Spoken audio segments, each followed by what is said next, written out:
Okay, we're there.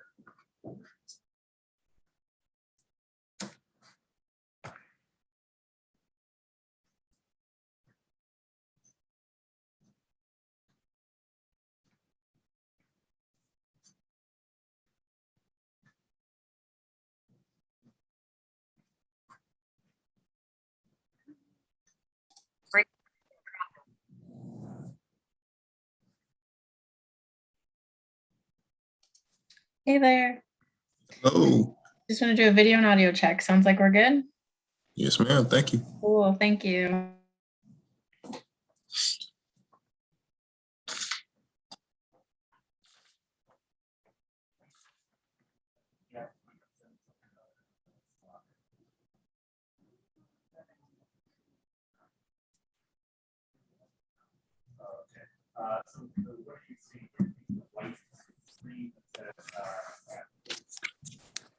I forgot to put her and Judy on there. On the sheet, but they're both good. Say that again. I didn't put.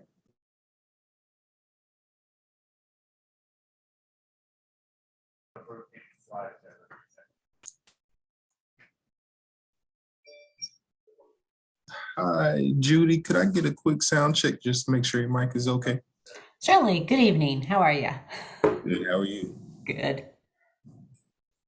And same with you, Mary.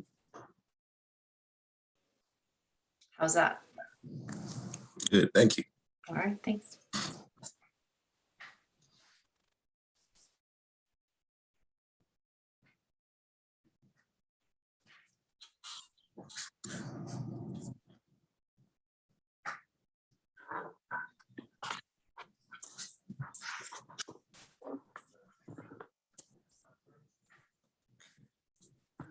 And could I get a quick sound check from you as well, Michael?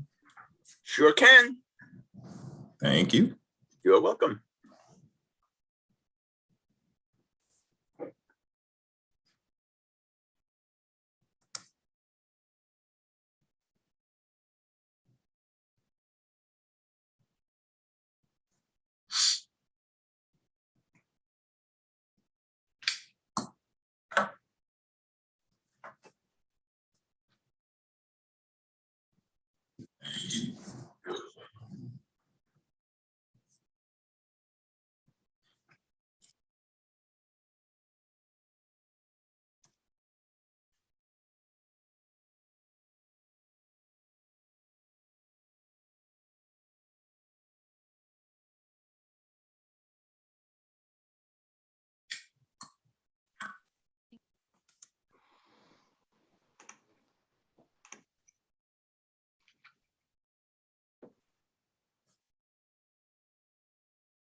I have a co-conspirator today. How are you? I'm good. How are you? I am well. Your dog is adorable. And I didn't know you had a dog, but I love the ears. It's like perfect. We have two. He's only got one tooth and it's right in the front here. So he has a kind of a snaggle face. That's awesome. He's adorable. Sometimes I have both dogs and both cats laying on the rug in back of me while I'm Zooming. So it's like from here up, everything's business, but everything down below, no. It's all cozy vibes. Say hi. Hello, Jess. Hello. How are you all? Good. So far, so good, but it's early. It's not early. It's dark. And it's been a long day. Oh, no. Uh-oh.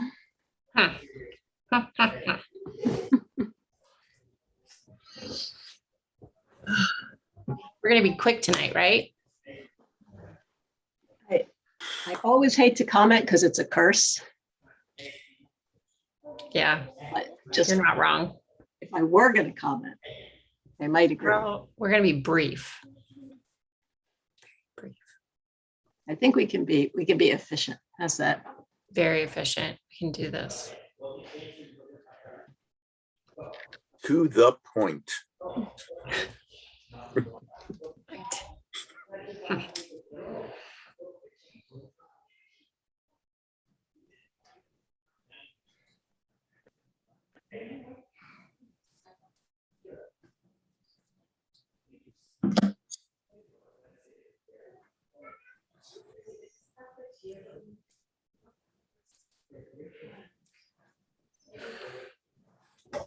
Were y'all following the Kyle Rittenhouse trial today?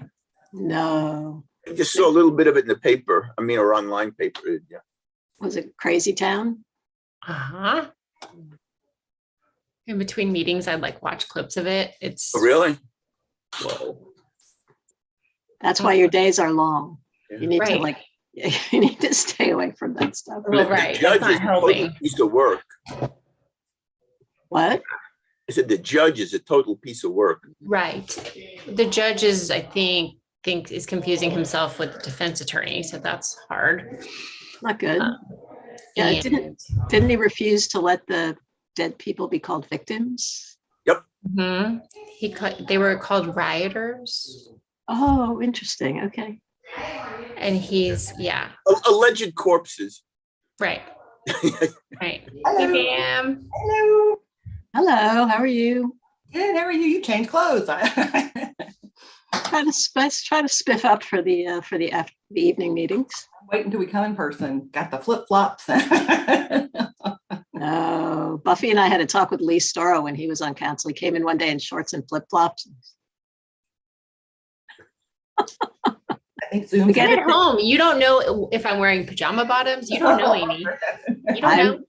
When I can't see, I don't care. We just thought that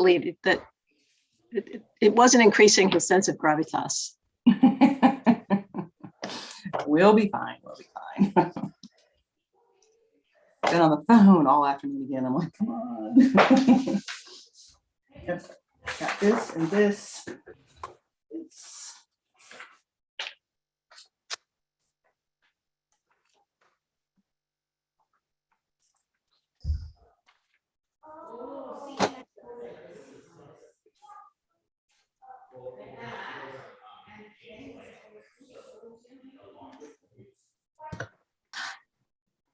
Hey, Ty.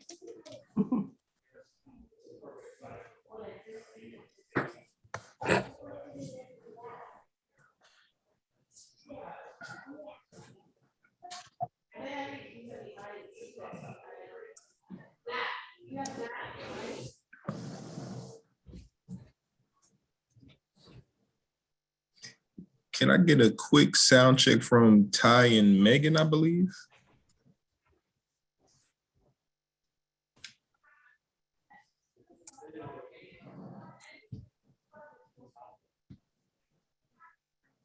Hi, can you hear me? I can hear you, yes. Can you hear me? Yep, thank you. Joining.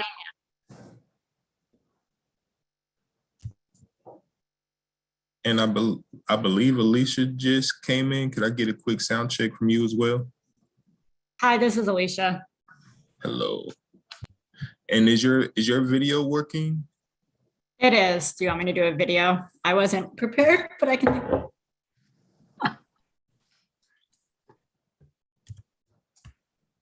Okay, you perfect. look great. You're fine. Thank you.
Hi, Wendy and Ann.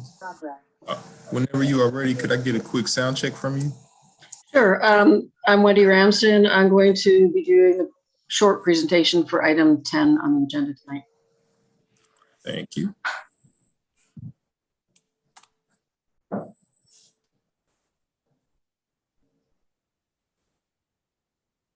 And could I get a quick sound check from you, Ann and John as well? Hi, I'm Ann. Hello. Thank you. Thank you. And I believe I might have overlooked Jared, Sarah, and Nate. Could I get a quick sound and video check from you? This is Sarah. Good evening. Hello. Hello, this is Nate. All right. Thank you so much.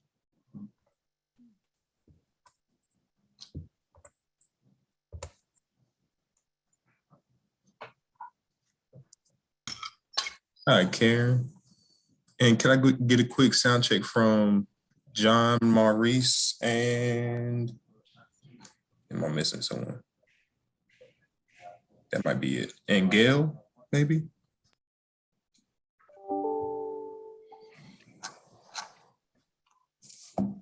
Hi, Gail Wallace.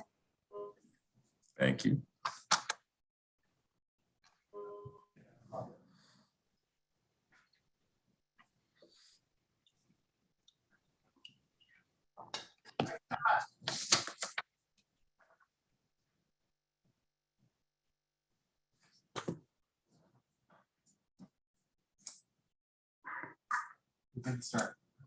Okay, and we are good to go whenever. Okay, it's 7 p.m. Welcome, everybody. Welcome to the Town of Chapel Hills council meeting on Wednesday, November 10th. We're glad to have you here with us.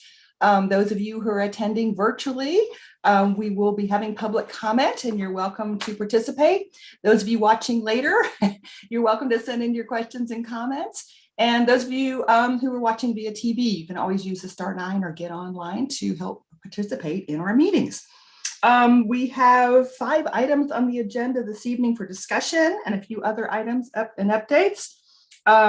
Tonight, the items for discussion are conveying town land at 107 Johnson Street for permanently affordable housing, the continuation of the public hearing for the proposed Summit Townhouse project at 101 to 111 Irwin Road, a public hearing regarding the assembly of properties to the northwest corner of Columbia and Rosemary for a future hotel, and a concept plan for Stannett's Place, a townhouse home project proposed for 2516 Homestead Road.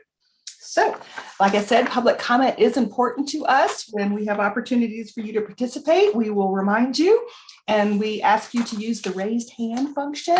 We do have a list of people who've pre-registered, but if you haven't registered, that's fine. You can still use the raised hand function, and Mr. Parker will help call you in 2 at a time so that we can get you with your video on if you're willing and your audio, and that we ask you to stay within a 3-minute limit if possible. Thank you very much. So in keeping with our rules for virtual meetings, we need to have a roll call. As I call your name, council members, please say aye, present, or whatever works for you. Mayor Pro Tem Michael Parker. Here. Councilmember Jess Anderson.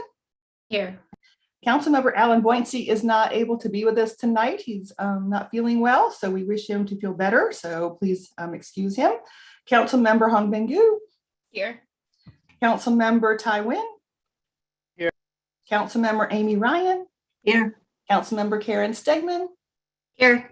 And Mayor Hemringer is also here. Okay. I have a few announcements, so hang on just a minute here. Tomorrow is Veterans Day. And it's a day for honoring the brave people, living and dead, who have served our community and protected our freedoms. To the veterans in our community, including the many veterans who worked for the town, we want you all to know how grateful we are to you and for your service. There are a few community activities taking place, and I want to highlight the Orange County Veterans Day program at 11 a.m. tomorrow at the Southern Human Services Complex off Homestead Road. And I've asked Mayor Pro Tem Parker to attend and represent the town, but others are welcome as well. And I want to take a moment to let our veterans know that Town of Chapel Hill offers New Vets on the Move program to assist veterans with the transportation needs while they transition back from civilian life here in Chapel Hill. If you or someone you know could use this service, information is available online at gochapelhill.org. So again, we commend all of our veterans and thank you for your service. Okay, there is a public information meetings going on tomorrow and Friday concerning Porthole Alley. The university will be holding a series of public information sessions to share information about their plans to renew and redevelop the area near Porthole Alley in the area where campus and the town meet. This is a community-wide conversation and everyone is welcome. There will be 2 in-person sessions at the Ackland and 2 virtual sessions on Zoom. The town has posted information on our social media channels, so please look there for meeting times and logistical information. And then next week is also Arbor Week here in Chapel Hill. Most people do associate Arbor Day with the spring, but in North Carolina, November is the optimal time for planting trees. With help from the Friends of Parks and Recreation and several community partners, there'll be a tree-related activities all through the week. Also, once again this year, we are asking people to submit a photo and short description of your favorite tree for the Mayor's Tree of the Year contest. And the Friends of Booker Creek will be hosting a volunteer work day Saturday, November 20th. Please watch for more information and check the website. We want to have a lot of tree activities. We'll be planting lots of trees across town. And if you're planting a tree, we'd love to have a picture of it and have you send it in to our tree committee. That we'd love to have that. The council will meet again next Wednesday, November 17th at 7 p.m. And as a heads up to council members, we have a very full agenda that we have to get through because this will be our last voting meeting of this season. And so we want to get your questions in ahead of time if you can, please, and to move expeditiously through that agenda.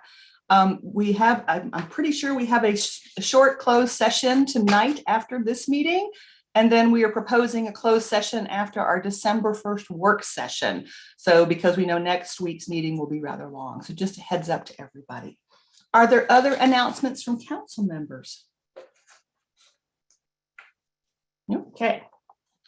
All right. So then this is the time on our agenda for comments and petitions from the public on items that are not on our agenda this evening.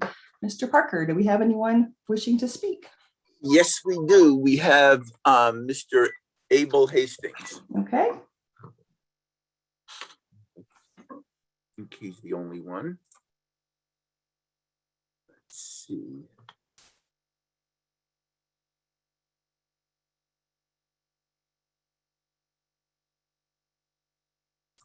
Good evening, everyone. Hopefully you can hear me okay.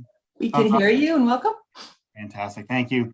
I want to talk a little bit about a subject that's near and dear to my heart, of course, and just remind folks or let folks know if they weren't able to attend either of the Green Track meetings over the past week, about 300 people from across a wide spectrum of demographic groups came to the meetings and were very concerned about the upcoming future for the Green Track. The vast majority of them expressed some concerns about some of the plans and referenced the 2016 approach as a community-driven opportunity. And basically, including one person that mentioned that they were part of the 2016 report, and they mentioned dismay and concern over where the new plan came from. Basically, the community wants to be part of the journey. In addition to that, there's been a lot of concern about the level of parks in the community. This has been a subject of a recent NNO article that I know some of you have read, and it suggests that we're over leveraging the UNC property as a park when it really is not. The other thing that I want to mention is that I am worried about some of the innovative approaches for the Green Track being cast aside, including some exploratory work that we've been doing with donors that may be interested in purchasing the conservation easement on the majority of the property that would obviously help out with affordable housing, et cetera, and give a jump start to construction. Those are all important topics that are going, but tonight I want to talk about a different topic. Tonight, I'd like to ask elected officials whether they are aware of a recent report from the municipal environmental staff regarding the Green Track. This was not presented at either of the meetings this past weekend and Monday. And the report that came out uses the best scientific data. I've got a printout of the map of it here. The best scientific data to map out the necessary property that's required to make the preservation land ecologically sustainable. And I would say I'm not an environmentalist, but from what I understand, there's a certain property that is required to make the preserve sustainable, and not to confirm that or make sure that it does not degrade into something that's meaningless and over time becomes just a ecologically not sound. The meeting on Sunday did mention that next week there may be a vote on the green track. However, I think it's imperative that the community hear how and why this map was or was not used. The report was or was not used by the environmental staff as you charge forward into making important decisions. So I think it's important that you publicize how this new information is being used to make decisions. And with that, I'll thank you very much for listening to me. Thank you. Anyone else wishing to speak? Not that I'm aware of. Okay, thank you very much. Okay, I bring council back to the council agenda for this evening. We have an amended consent agenda. Our manager has proposed a change to the council calendar, removing the February 9th work session. We would have an opportunity to put it back if we so needed to do so, but for now we are removing it since it's so close to the retreat date. And I wanted to highlight that there's funding in there as a gift from the Friends of the Library, the Chapel Hill Library Foundation of $150,000. So some exciting things in our consent agenda. I'll move the amended consent agenda. Second. Been moved by Ms. Anderson, second by Mr. Nguyen. We will need a roll call vote, please. Mr. Parker? Aye. Ms. Anderson? Aye. Ms. Gu? Aye. Mr. Nguyen? Ms. Ryan? Aye. Ms. Stegman? Aye. And the mayor says aye as well. Thank you very much. Okay, you also have information in your packets about upcoming public hearings and petition status list. We've been working on the petition list so that you know that we're making some progress there, and we'll get some more updates to you as well. You also have the first quarter fiscal year affordable housing report in your packet to look over. So that brings us to the first item for discussion, a public forum on the housing and community development needs assessment for the Community Development Block Grant Program. I think we have Megan here with us. Cool, thank you.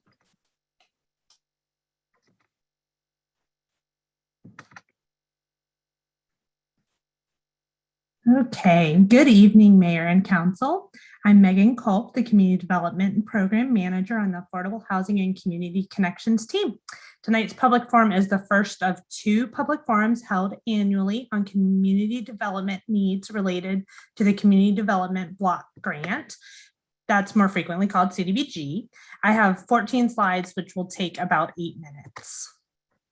So during the presentation, I will give you a quick refresher on the CDBG program, what it is, how it fits within the bigger picture of the town's overall plan, and how we've successfully used CDBG funding in the past to achieve town goals.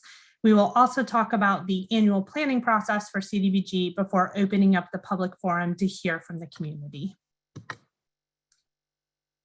The purpose of tonight's public forum is simply to kick off the planning process for fiscal year 2022 to 2023 CDBG funding by receiving public comment on the priorities for use of the funds. As previously mentioned, this is the first of two annual public forums, with the second forum planned for April, and there's no council action required for tonight's meeting.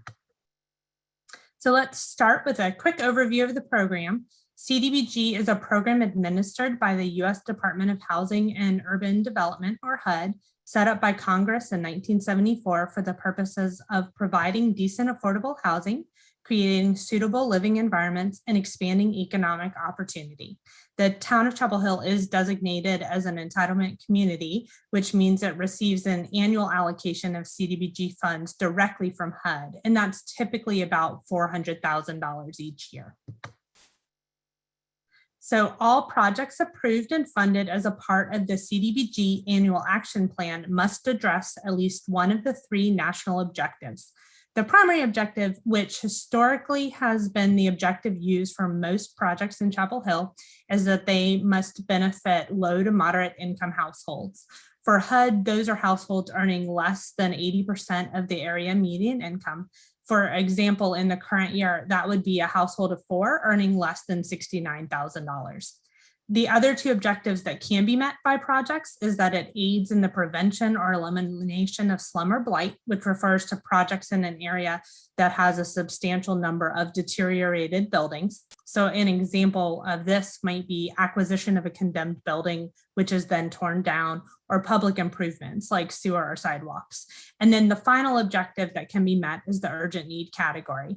Use of the urgent need category is rare, and it's designed really only for activities that alleviate emergency conditions. So that's usually from the result of a natural disaster, though we did see some of these types of projects over the last year and a half due to COVID. And then projects can also meet more than one of the national objectives. So like a lot of COVID projects were both urgent need, but also served low to moderate income households.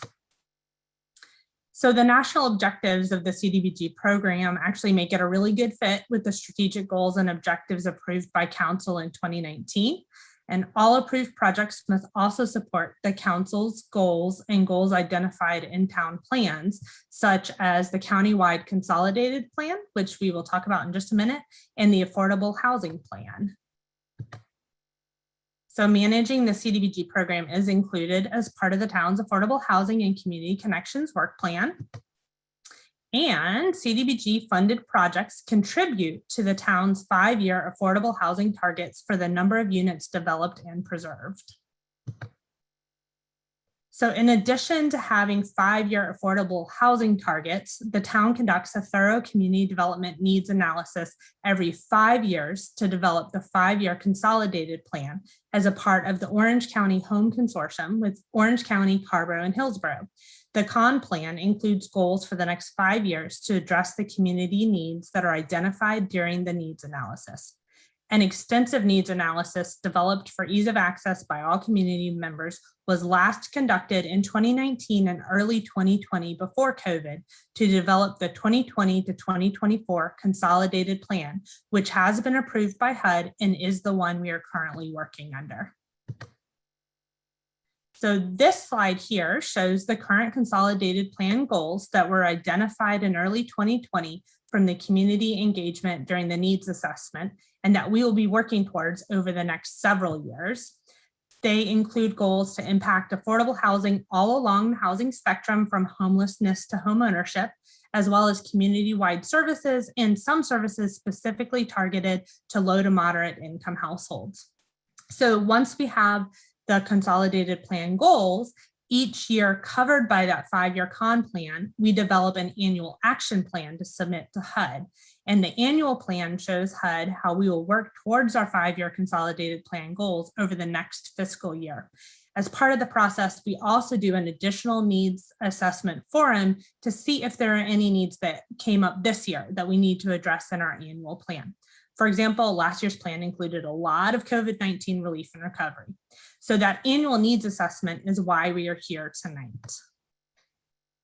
Last year's annual plan that ended on June 30th allowed us to deploy over $881,000 into the community for affordable housing and community services. We actually had more money last year available through CDBG than our usual annual award because of the additional COVID-19 funding that was provided. And that went towards projects like remote learning and scholastic support for kids during the year, as well as emergency housing assistance for a good number of households at risk of homelessness, and a bunch of other projects with some great community partners. So that leads us to look at the kinds of projects that could be included in our annual plan this next year. That could be things like acquisition and homebuyer assistance, homeowner and rental housing rehabilitation, public facilities and public housing improvements, and a small portion, up to 15% of the work, can be used for public services. So the initial public forum tonight kicks off our process for allocating CDBG funds for next fiscal year. Funding applications will be released online the first part of next week, and those will be due by January 14th. After that, all applications will be evaluated by an application review committee in February or March, and then we will develop a draft annual plan. In April, we will hold the second public forum to receive feedback from the public and council on the draft plan that's developed by the application review committee, and then council action on a final version of the annual program plan incorporating any feedback received is scheduled for May. Our annual action plans are due for submission to HUD by May 15th each year. So tonight we are asking council to open the public forum to receive public comments on the housing and community needs and use of the 2022 and 2023 CDBG funds. That concludes my presentation. Thank you. Council, are there any clarifying questions? Okay, are there members of the public wishing to speak on this item? Dolores Bailey has raised her hand. Oh, okay. Well, then we shall take care of that.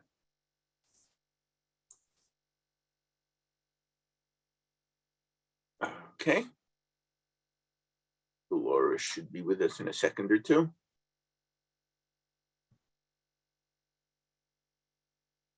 Welcome. Thank you. Good evening, council members, Madam Mayor. My name is Dolores Bailey. I am the Executive Director of Empowerment Incorporated. Empowerment has just or is working on celebrating 25 years of excellent community service and affordable housing in all of Orange County. Tonight, I would like to speak on behalf of the CDBG funds that Megan recently talked about, and to stress how the CDBG fundings have helped meet affordable housing needs for the at least 20 years that I have been working with Empowerment Incorporated. Specifically, as a member of the Orange County Affordable Housing Coalition, I'd also like to thank you all for the many, many projects that have been completed with Community Development Block Grant funding. For Empowerment specifically, we are currently working on a project now that is a duplex in the Northside community, which houses two families that are low to moderately income. As a matter of fact, live at the 30% and below income level. Our CDBG funding is helping us not only purchase this project, but also renovations for this project. The duplex has been around for many, many years. The families that have lived in it for many, many years. We would not be able to do this without the help, without the assistance of the Community Development Block Grant money. I will also lean to the fact that we now own 60 affordable rentals throughout Orange County, and many of those in Orange County have happened with the assistance of Community Development Block Grant funding. So I would like to thank the council for having the foresight to send the staff off to spend the CDBG money the way it is done, and just the care that they take to make sure affordable housing is a principle, a primary, and it does happen in Chapel Hill. Thank you. Thank you. Anyone else wishing to speak? I do not have anybody. Okay. So we are just continuing on the public hearing to the next one. Is that right? You don't need any other action from us? Great. Thank you very much. Okay. That brings us to item number 8 then. Authorize the conveyance of town-owned land at 107 Johnson Street for the development of permanently affordable housing. Yes, good evening, Mayor and Council. I'm Nate Broman-Folks, the town's affordable housing manager. And tonight we have for your consideration, authorizing conveyance of town-owned land at 107 Johnson Street to Empowerment to develop permanently affordable housing. And before we get into the recommendation, we'll provide an overview of Empowerment's proposal. We'll discuss the analysis staff has conducted of that proposal, and then discuss our recommendation for you to consider. Empowerment has requested the town convey town-owned land at 107 Johnson Street, located in the Pine Knolls neighborhood, for the development of permanently affordable housing. If Empowerment gains control of the property, they plan to combine it with 2 adjacent properties. They plan to develop a 10-unit permanently affordable rental project known as Peach Apartments. This project is planned to serve households below 60% of the area median income, or about $50,000 or less for a family of 4. And Empowerment has already applied, and council has already approved allocating just over $500,000 to this project through the town's Affordable Housing Development Reserve and Affordable Housing Bond Funds. The Peach Apartments project has completed the concept plan review with the town, and Empowerment recently submitted a conditional zoning application. That application is currently under review and is planned to come before advisory boards and council in the new year. Since receiving the Empowerment request, staff have analyzed the proposal as well as the site. This slide tells you a little bit more about the site. It's a pretty small parcel of land, just over 1/3 of an acre in the Pine Knolls neighborhood, directly next to the former Pine Knolls Community Center. The town does not currently have any plans for using the property. The town did receive an appraisal a little over a year ago, and it appraised at $135,000.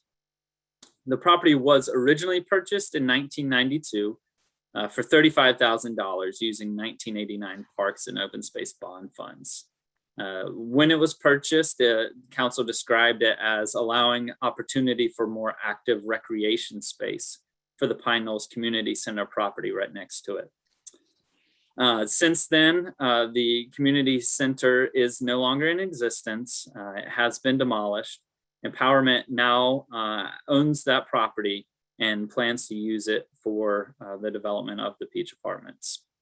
It is within council's authority to repurpose properties purchased with bond funds. While not required, council could direct staff to reimburse the bond funds, make it a condition for Empowerment to purchase the property for that amount, or explore other options. Now, to donate or sell land below its market value, the town looks at a few different things. One is, does the land or will the land be used for a public purpose? Are there guarantees for meeting that public purpose? And would conveyance be consistent with town's goals and community needs? I'll now walk you through staff's determination for each of these. The first question is, does the conveyance serve a public purpose? In this case, it would, as it would be used for permanently affordable housing. And we also looked at whether the value to the public would be roughly matched or exceeded by the value of the donated land. To do that, we compared the parcel's appraised value to the benefit the project would bring, in particular to low and moderate income households through reduction of rent. Based on that analysis, which is included in your agenda packet, it's Appendix A in the staff memo, we believe the value to the public would be achieved in about 3 years or less. There is also precedent for this type of request. Previously, the town has approved similar conveyance requests to create affordable housing, such as the Grisham Cottages on Lindsay Street, the Pee Wee Homes Tinyplex on Mitchell Lane. Both of those projects are in Northside, as well as Greenfield. The second area staff looked at was how the town can be assured the public purpose will be met. Empowerment has proposed placing deed restrictions on the property, so only low and moderate income households would be eligible to reside there. They also proposed creating a reversionary interest on the land, allowing the town to take back ownership of the land if Empowerment is dissolved. The town and staff are also recommending the right to take back the property if the project is no longer able or willing to meet the public purpose of affordable housing, and if the project does not move forward in a reasonable period of time, which would be set forth in a future written agreement. Staff has discussed this recommendation with Empowerment, and we believe these conditions will work for both parties. In addition to those conditions, there's also the separate discussions of the conditionals through the conditional zoning process, where if the Peach Apartments zoning is approved, the town and Empowerment would agree on additional stipulations in their zoning approval to further outline the project's affordable housing commitment. Last, we looked at whether conveying this specific parcel is consistent with the town's goals and the community's needs. We looked at town council's strategic goals and objectives, the town's affordable housing plan, and the Northside and Pine Knolls community plan, and determined conveying this property to be used for permanently affordable housing is consistent with those goals and plans. So after staff's review, we are recommending that council authorize the town manager to enter into an agreement to convey the property. This would require empowerment to create a written agreement to the satisfaction of the manager that includes the conditions stated previously and is also shown on this slide, and any related terms necessary to bring about and permanently secure the continued affordable housing purpose of this conveyance. And if council would like to authorize the manager to enter into this agreement, you can do so by passing resolution R4. And that is my presentation. I'm happy to answer any questions. Thank you. Are there clarifying questions from council? I'm actually going to give you, oh, let's do.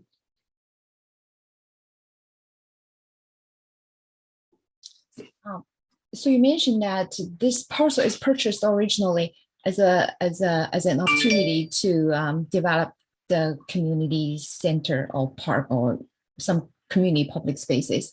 Is there any other alternative location or plan to have a community center or park or other similar public amenity to be developed in that Pine Knoll community? So the community center was a privately owned community center.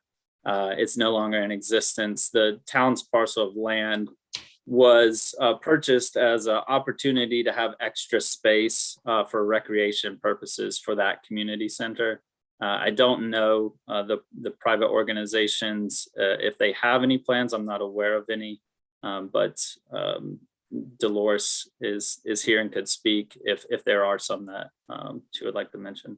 So I'm asking the town, does the town has any alternative location or alternative plan to introduce those public spaces, a park or community center or any those public space in the Pine Knoll community? I'm just saying the town. Does the town have a plan for that in the future?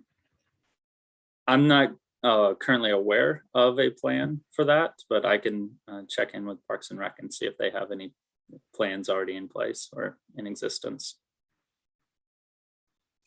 Okay.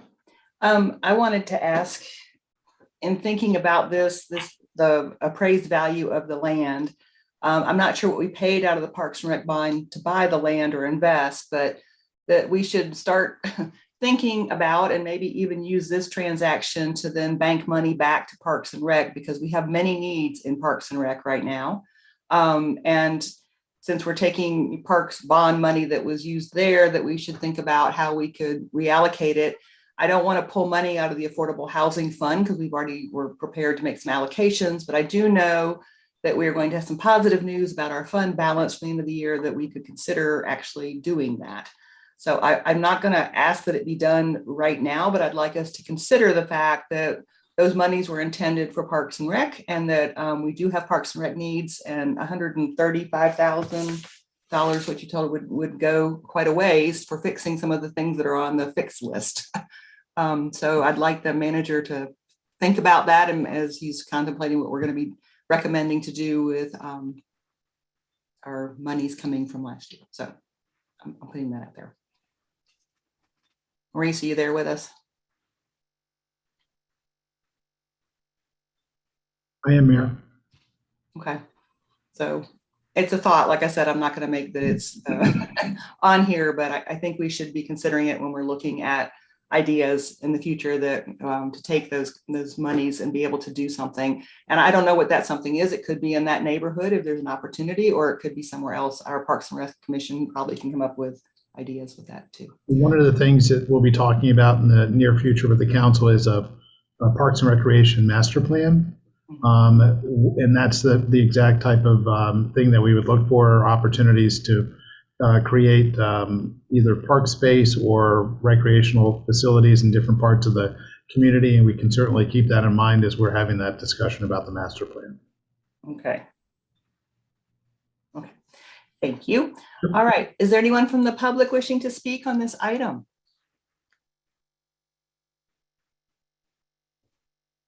No. I'll move R4. Second. Wait. Amy's Back to council. Ms. Ryan has a comment. Nice try.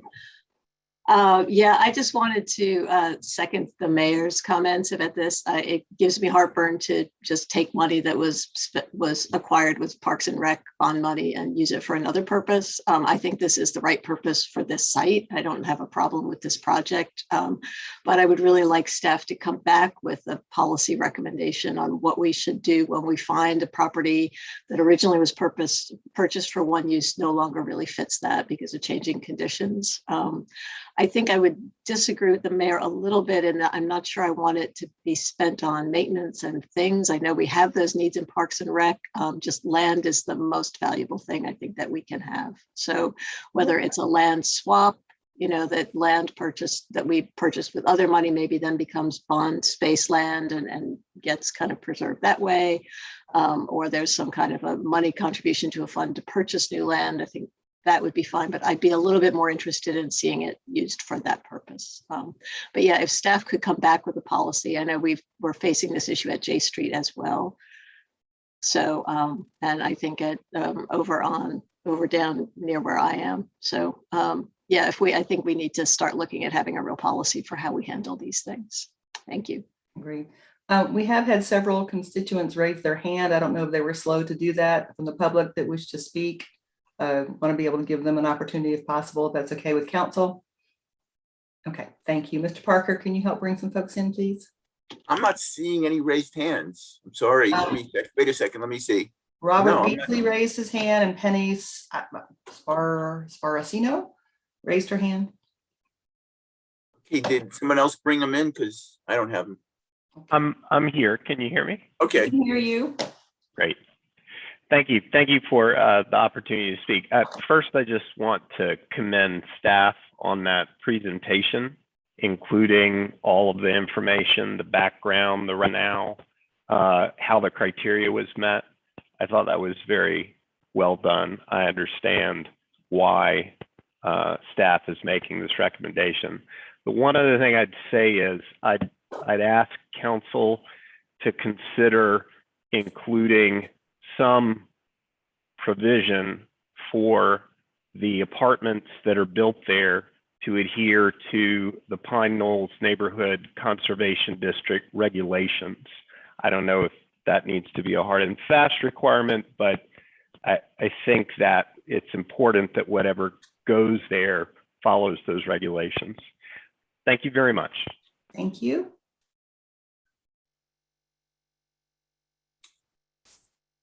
Okay, we also have a couple more folks. I'm sorry, I didn't catch the name, Mayor. I didn't catch the name of the first person. Penny Sparacino had wanted to make a comment. Sorry. Okay, and she'll be followed by Dolores Bailey. Oh, sorry, it was Brandon Miranda. Anyway. Oh, yeah, okay. Sorry.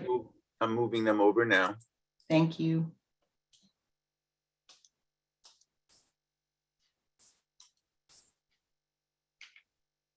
Okay. Ms. Bailey, you with us?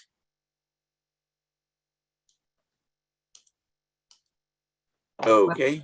Welcome. Thank you. Madam Mayor, council members, my name is Dolores Bailey. I'm the Executive Director of Empowerment Incorporated, and we will be the recipients of this conveyance. First, I want to speak just really quickly to Mr. Beasley's point. Thank you so much for bringing that up, Mr. Beasley. Empowerment was one of the facilitators of helping Pine Knolls become a conservation district. So let me assure you that we will absolutely adhere to all of the rules and regulations for Pine Knolls Community Center in this 100% affordable housing project that's going to happen at the Peach Projects. And let me again just say what Peach stands for. Pine Knolls Empowerment, Affordable Community Housing. That's where we got Peach from. Mr. Beasley and the rest of the council members, our intention is to make sure that these units, these 10 units, will become available for folk making 60%, and actually our target is 30% and below.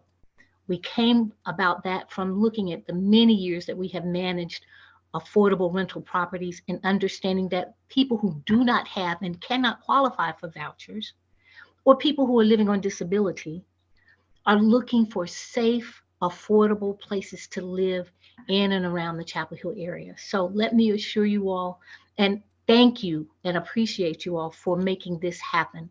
I cannot wait till the day when we're all standing together and we break ground on the Peach Apartments, because this is exactly what the town of Chapel Hill is all about. And once we do that and make that happen, you will see just the beginning of what empowerment will be able to do to add to the affordable housing rental inventory. Thank you. Thank you. Okay, and then, I'm sorry, Brandon Mirande, I believe it is. Yeah, thank you. I would also encourage town to potentially stipulate that empowerment specifically reserve a portion of these households for folks earning less than 30% AMI, not simply target, but reserve a portion of those units, especially considering that they can use housing choice, tenant-based housing choice vouchers, and they do receive other funding from the county and town. Thank you. Thank you. And I believe we have, if she has clicked appropriately, Penny Sparacino. Here. Welcome. Okay. Are you ready? Yes, you want to share your comments, please? Yeah, my comment. My comment is only that I can't quite understand how Chapel Hill, without the public knowing, can keep reallocating funds. And it doesn't matter whether it's housing or a Wendy's or anything else, but I would like to know the process and whether the public knows that when they vote for something, it's allowed to be reallocated. That's my comment. Okay, thank you. Okay, and we have Linda Brown. Okay. Ms. Brown, are you with us? Yes, I would like the council to think about where they are placing their affordable housing, whether it's J Street or this project.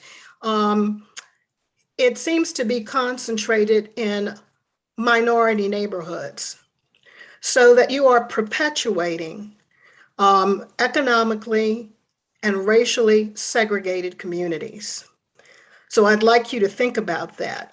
Also, keep in mind that even the graphic you showed for the CDB grant that has a woman of color and her daughter is one that also perpetuates a stereotype about families of color. So please think about your messaging and think about what you're doing. Thank you. Okay, I believe that is everyone wishing to speak. Thank you. We'll bring it back to council comments, please. Okay, I will share with council that next week on the agenda, there is an item to purchase some open space. And so that maybe we can find some balance here. It's next to the Parker Preserve. It was a petition from our Parks and Greenways committee to help continue to assemble the parcels over there. We did contribute to the Parker Preserve. There's a lot of the Mason Farm and Botanical Gardens that has conservation easements on it to count as open space for our area that's open to the public. If you haven't had a chance to go to the Parker Preserve, it's wonderful. I encourage you to do so. But Ms. Ryan, I hear your comments and I agree with you. It should be used then for the intention instead of just maintenance. That works for me too. But I agree we should have a policy or a procedure so that we are making fair trades, if that makes sense, just not rearranging what the voters voted for. So Ms. Gu, did you have a comment? Yeah, well, I would like to add the stipulation that part of the apartments, affordable housing apartments created are going to be allocated or reserved for the 30% AMI and below. I don't know what's the number that we should add it at this time, but we all know this is a pressing challenging that we're facing in the town of Chapel Hill. And it seems like all the affordable housing vehicles that we're having now hasn't been able to address that pressing needs. So if there's any progress that we can make over there, I think that would be a great accomplishment. A great usage of our town's funding. And I also would like to say, well, that Pine Knolls community is the community that I spent lots of time during my campaign and talking to the residents. I think they do wish that there are more affordable housings to be created. But at the same time, they talk a lot about what the town needs to do for the revitalization or investment of that community. So I think we do, I'm hoping that in the future, we do allocate the funding for community public spaces or amenities to really create that neighborhood or make investment in that neighborhood. That is something that people have been talked a lot. They talked about this, the conservation district, but they're saying that they're hoping this is not just in the name. They're hoping the town making investment to make sure that community is vibrant with, beautiful parks and the green spaces and the public amenities. So I'm hoping that if we are not going to using this lot as an opportunity to create public spaces, I'm hoping in the future we're going to find other fundings and allocating or find opportunities to build those public spaces and the parks for that community. Thank you. Well, I understand your concerns about wanting to do that. A stipulation would have to be part of the approval process for the development, not on the conveyance of land. I think that would be kind of complicated to go through at this point. Right now, we're just being asked about the conveyance of land, and there's a process to go through for the Peach Apartments. So I hear you, and we all share those concerns, and I know Empowerment does as well. So I think we can work on that conversation when it's the appropriate process to do so. So any other comments? Okay. I'm sorry, we've already moved to R4. Yeah, it's back to the council. Okay. It was moved by Ms. Anderson. Is there a second? Second. It's been seconded by Mr. Parker. Okay. Roll call vote, please. Mr. Parker? Aye. Ms. Anderson? Aye. Ms. Gu? Aye. Mr. Nguyen? Aye. Ms. Ryan? Aye. Ms. Stegman? Aye. And the mayor says aye as well. Motion's unanimous. You can always send your comments in via the chat or emails to us, please. Thank you. All right, we're all moving on to item number 9. Close the legislative hearing and consider a conditional zoning application for the Residence Inn and Summit Place Townhomes at 101 through 111 Irwin Road, Mixed Use Village Conditional Zoning District. Welcome, Becky. Good evening. Just give me a second, I'll share my screen.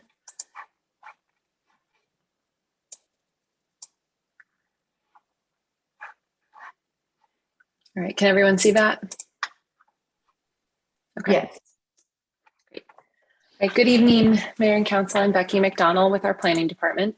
Tonight we have the conditional zoning application for Residence Inn and Summit Place Townhomes at 101 to 111 Irwin Road. This is where we are in the process. We opened the public hearing in June, and there have been 2 updates in September and October of this year, and now we are back for potential action. So tonight our recommendation is to close the legislative hearing, consider adoption of Resolution A and Resolution B, which would revoke the special use permit that exists for the Residence Inn, and then consider enaction of Ordinance A.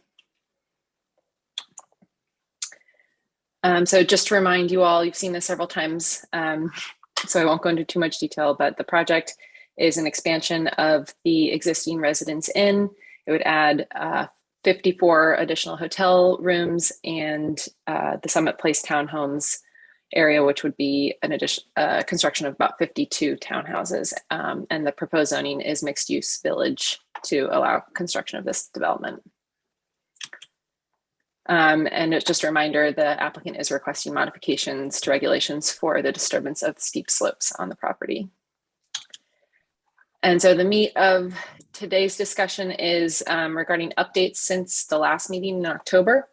There have been a handful of updates. So the first, at the last meeting, there was a discussion about the easement for the construction of a multi-use path. It ranged from 15 feet to 30 feet along Dobbins Drive. Based on that conversation and comments from staff, the developer has agreed to a full 30-foot easement along the length of Dobbins Drive. So that has been updated in the plans. The developer has also updated their affordable housing plan to include a mix of both 2 and 3 bedroom units. Previously, they were proposing all 7 units to be 2 bedrooms. Now it's been updated to be 5 2-bedroom units and 2 3-bedroom units to better align with the ordinance section 3.10.7 and also in response to council and staff comments. You'll also notice that there is a swale that has been proposed along the southern property line. Our stormwater staff has been able to assess this proposal and agrees that it will have a positive impact on drainage issues experienced by the Summerfield Crossing neighborhood. There are a few new conditions in Ordinance A to address the swale, as well as the landscape buffer and the encroachment that will be needed to construct the swale, as well as a condition to address impervious surface tracking as the project progresses. And finally, we understand that there has been some conversation with another adjoining property owner that has concerns about stormwater runoff on their property as well. They've been working independently with the developer for a solution. However, staff believes that there is an alternate path forward for this property owner to help him with the drainage issues that he's experiencing, but that would be addressed, we believe it would be addressed most appropriately and efficiently outside of this approval process. So those are the updates. And again, our recommendation is to close the legislative hearing, consider the adoption of Resolution A and Resolution B, and then consider enacting Ordinance A. And I'm happy to answer any questions. Ms. Stegman? Thanks for that. It's good to see the updates. I know we got a lot of emails from residents who were concerned about the ongoing maintenance of the stormwater facilities and making sure they're inspected and properly working over the longer term. Is there language in the agreement or something we can do to make sure that they feel reassured that that will indeed happen? I'll let Alicia take this one. The property owner will be required to record an operation and maintenance plan where they have to submit an annual inspection form to the city through a third-party reviewer. Other questions? Ms. Gu? Yeah, so we have spent a lot of time talking about the stormwater management for this project, and there has been probably the only concern that I still have not assured that how we're going to do to make sure that we are probably managing the significant increase of impervious surface in the stormwater. So I saw this map that presented by in the applicant's material, I think on page 44, about this, how the stormwater is going to be how the stormwater management facility is going to be collecting all the water from the townhouses. So can you explain, because that's the question that people have been asking me, and I'm not sure that I give them the full answer. And well, at least after I explain to them, then they still have concerns. So I would appreciate it if you can explain that. So after the water has been collected by the stormwater management facility, where the water is going to go? Is that going to be channeled into RCD or some other place, or is that just going to be released into the community? I also believe the engineer for this project is on the call. John Aiken, so he can also address this comment. Right now, it's being directed towards an Owassa sewer easement. Owassa sewer easement, can you just show, like, point on the map? Because I went through the map actually with some committee members. I do not see that where the water is going to go. It seems like it's just going to go, it's going to release this into that small area between the Berry Patch Lane and then the Summerfield. Is that the area in between is going to be released into that area? Becky, do you have a map of the project to pull up? Is the developer's engineer somewhere here? Yeah, I believe the developer is planning on making a presentation as well. So I'm not sure if maybe they can share their screen and answer some of these questions maybe as part of that presentation.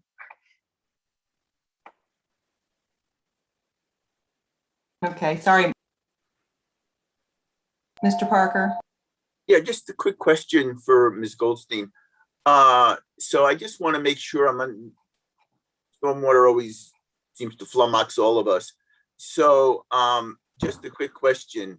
Would I be correct in saying that what the applicant is proposing to do, assuming it's all built in accordance with all the specs and everything, goes beyond the town's basic stormwater management requirements in order to help the folks at Summerfield, or am I mistaken in that? Yeah, the preliminary design has shown two results that would improve the situation. One is right now the pond is being designed for the 100-year storm event. It would be up to the council with the applicant's agreement to add that as a condition, because that would go above and beyond. It's shown as that in the designs right now, but things do change in final zoning, so it'd be up to council to decide if that is something they want to make as a regulatory requirement in the final zoning.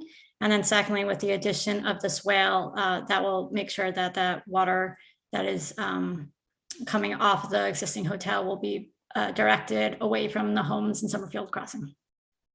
Great, thank you very much. And so just let me understand, are you saying that there are parts of what the applicant has proposed that are not included in stipulations or in the plans that will be approved, that we might be approving tonight?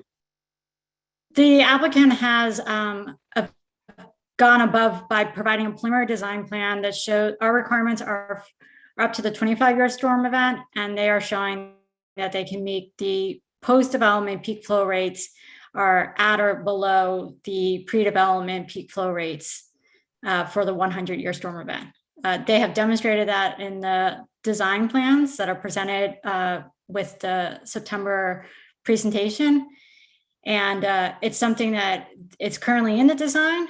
If there are things that change during the zoning compliance, I think they could probably still meet it. But if the council wants to make assurance that it's still as part of the zoning compliance, that could be enacted as a condition tonight. So there is an amendment to the stipulations that we need to add.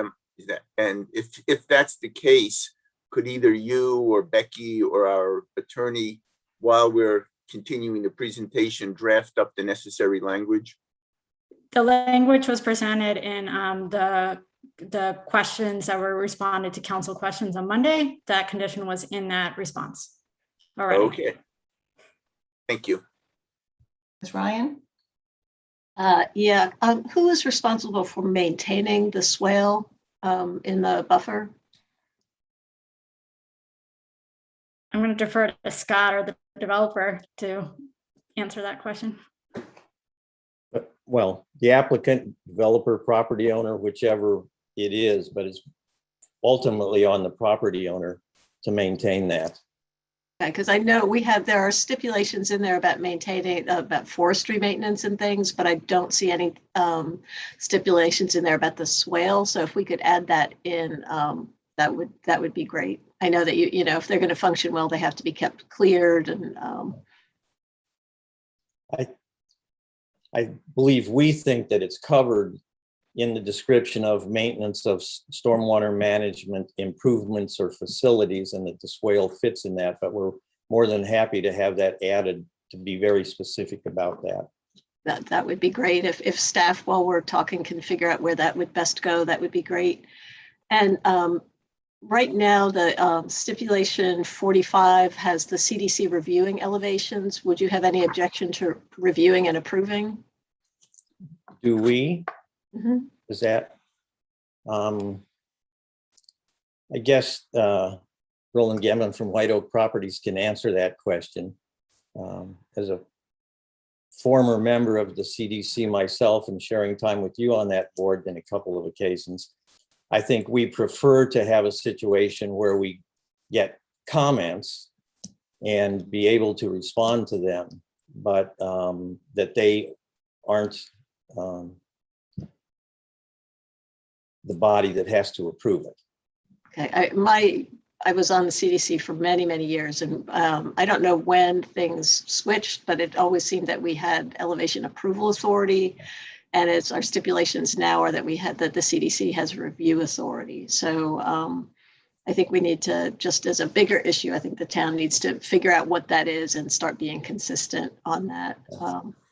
But you know, again, I think you guys have been great to work with. We do sometimes have applicants who we can suggest for a very long time before anything is, any suggestions are taken. So I think with respect to that, I think the development team that we have, which is Jeff Davis, who's listened and changed and done things over time, and Roland and myself, I think we take the CDC's comments very seriously. And have on different projects made adjustments specifically because of their comments. okay, so yeah, as we get to the comment period, if y'all can think a little bit about that, that would be one stipulation I'd suggest. Thank you. Mr. Gammon's raised his hand. We want him to speak now.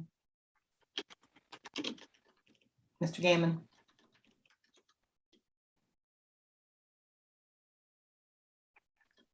Mr. Gammon, do you want to speak? Yeah. Hello.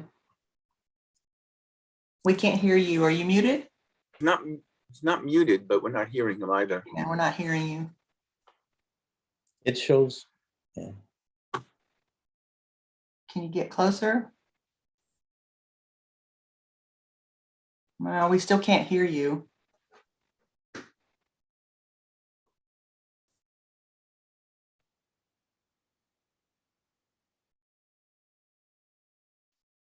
While he's figuring that out, do we want to, are there other clarifying questions? We want to hear from Mr. Rad, the applicant.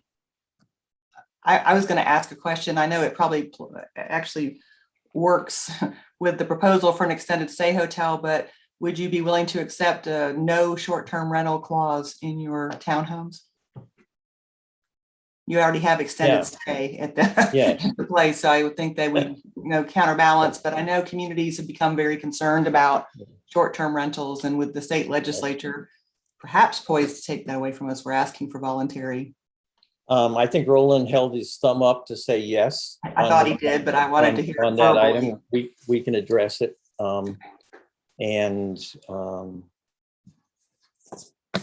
Becky, do you want to share something? I just wanted to add a point to the discussion about the Community Design Commission review. If the townhouses are being built under single family, two-family building code, then they would not be subject to, they would not be permitted to have design approval by the CDC. So I just wanted to clarify that it would just be the hotel. Thank you. Thank you for explaining. Appreciate that. All right, Mr. Radway, can you work us quickly through whatever the presentation is, please? I can. I'm going to try share screen here and hope everybody can see it. And so can this be seen? Yes. You're not in presentation mode, but it's fine. There you go. And there I go. Well, thank you, Mayor and Council, for another opportunity to listen and hear and arrive at a good project. And we thank you for your previous reviews and comments of the proposal. As you've heard, project engineer John Eakins is here tonight, able to answer questions. Roland Gammon is here tonight. We think the town did a good staff of presenting those three major items. And I have about 6 slides that were part of what I would present, and then there's about 3 slides that I can show that would clarify a couple of things that were referred to.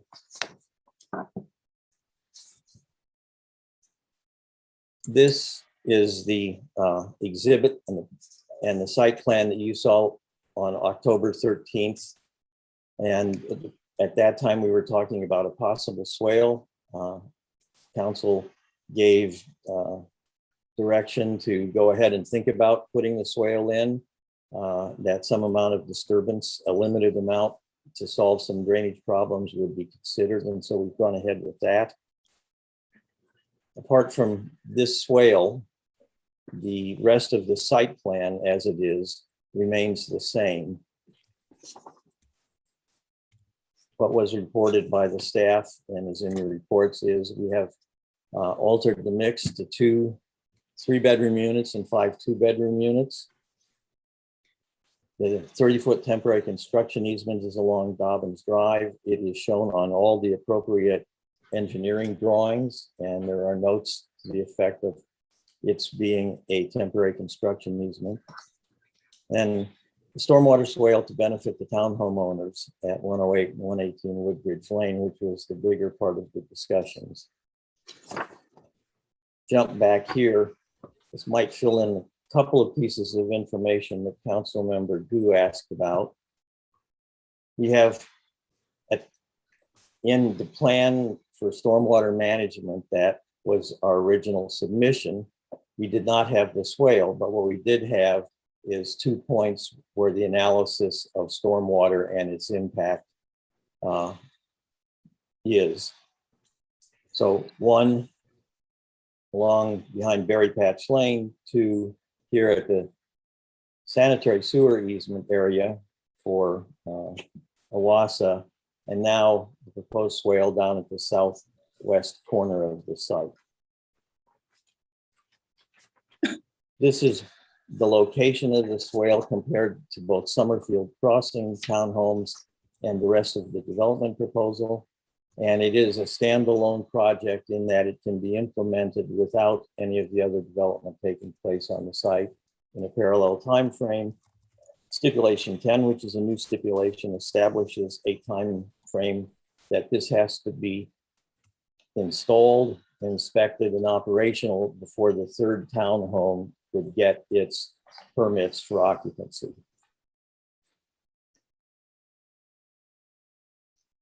This is engineering sheet C5.1 that's in the application submission set. This shows the swale and it shows the access that we are proposing.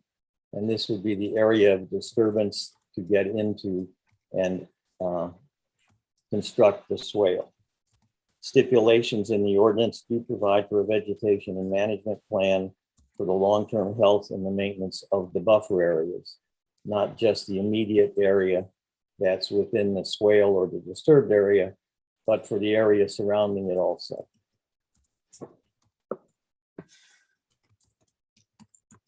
While there might be some new stipulations added that we'll, I guess, hear and be able to understand them, at the present time, we concur with and agree to all the stipulations in Ordinance A as it was presented and sent out on Friday.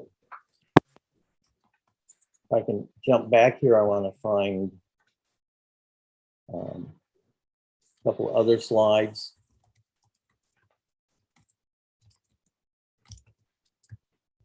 If everybody can see this, this is our analysis for the storm, 1 to 100-year storm comparison of pre and post swale. I think what we've discovered is numbers don't just mean so much when we recite them, but this is really a line chart or a line graph of changes between pre, and the red line is the pre-development, or in this case, before the installation of the swale, and post installation of the swale.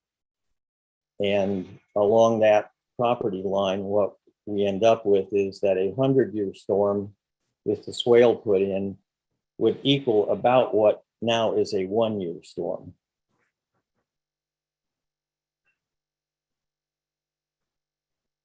We've done the same graph for Berry Patch Lane. This is the same red line that shows the pre-construction storms. It's all in cubic, back it up here. It's all in cubic feet per second. And you can see the significant difference. Let me try and get this to work right here. You can see the significant difference. This is analysis point 2, which is at the stormwater easement, or excuse me, sanitary sewer easement. And the 100-year storm, which is post-development at 30 cubic feet per second, is a little bit less than the 30-year storm in pre-development. These are really pretty big changes in the amount of stormwater flow. And this is Berry Patch Lane, and you can see the same pattern.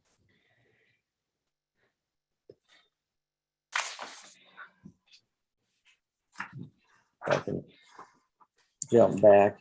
I want to go to one other illustration in here.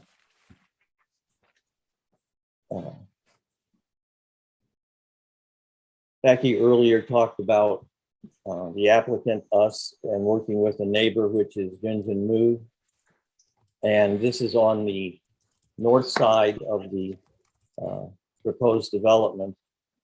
For a second here, the church is up in this upper left corner. This is the townhome development.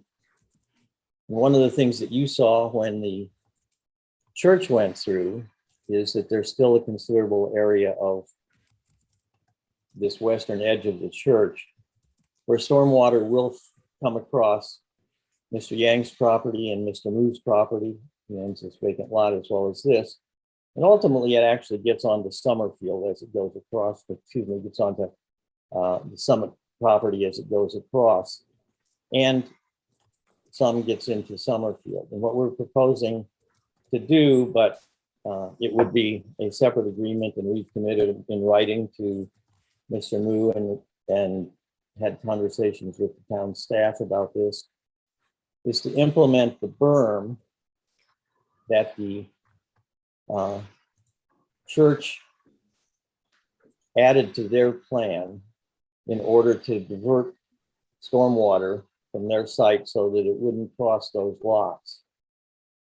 That directs it to us. It would get to us anyway, but it would get to us in a different position. So we've committed to doing this berm and then working, there's a low spot here in order to handle that water, which flows also onto the Summit property.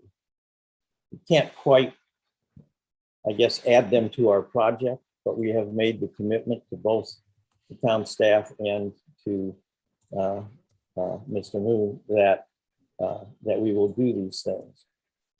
By not being part of the development project, they can be done sort of as a standalone improvement on a faster schedule than would otherwise be if they were part of the project. Mr. Redway, have you made this commitment in writing to them? Yes. Okay, thank you.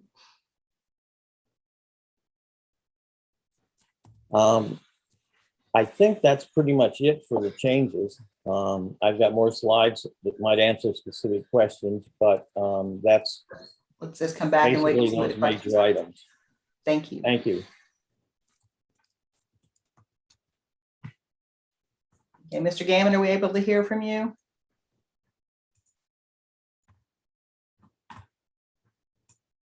All right, I'll bring it back to council questions. Ms. Gu, you had a question? We get back to gallery view. Yeah, we will.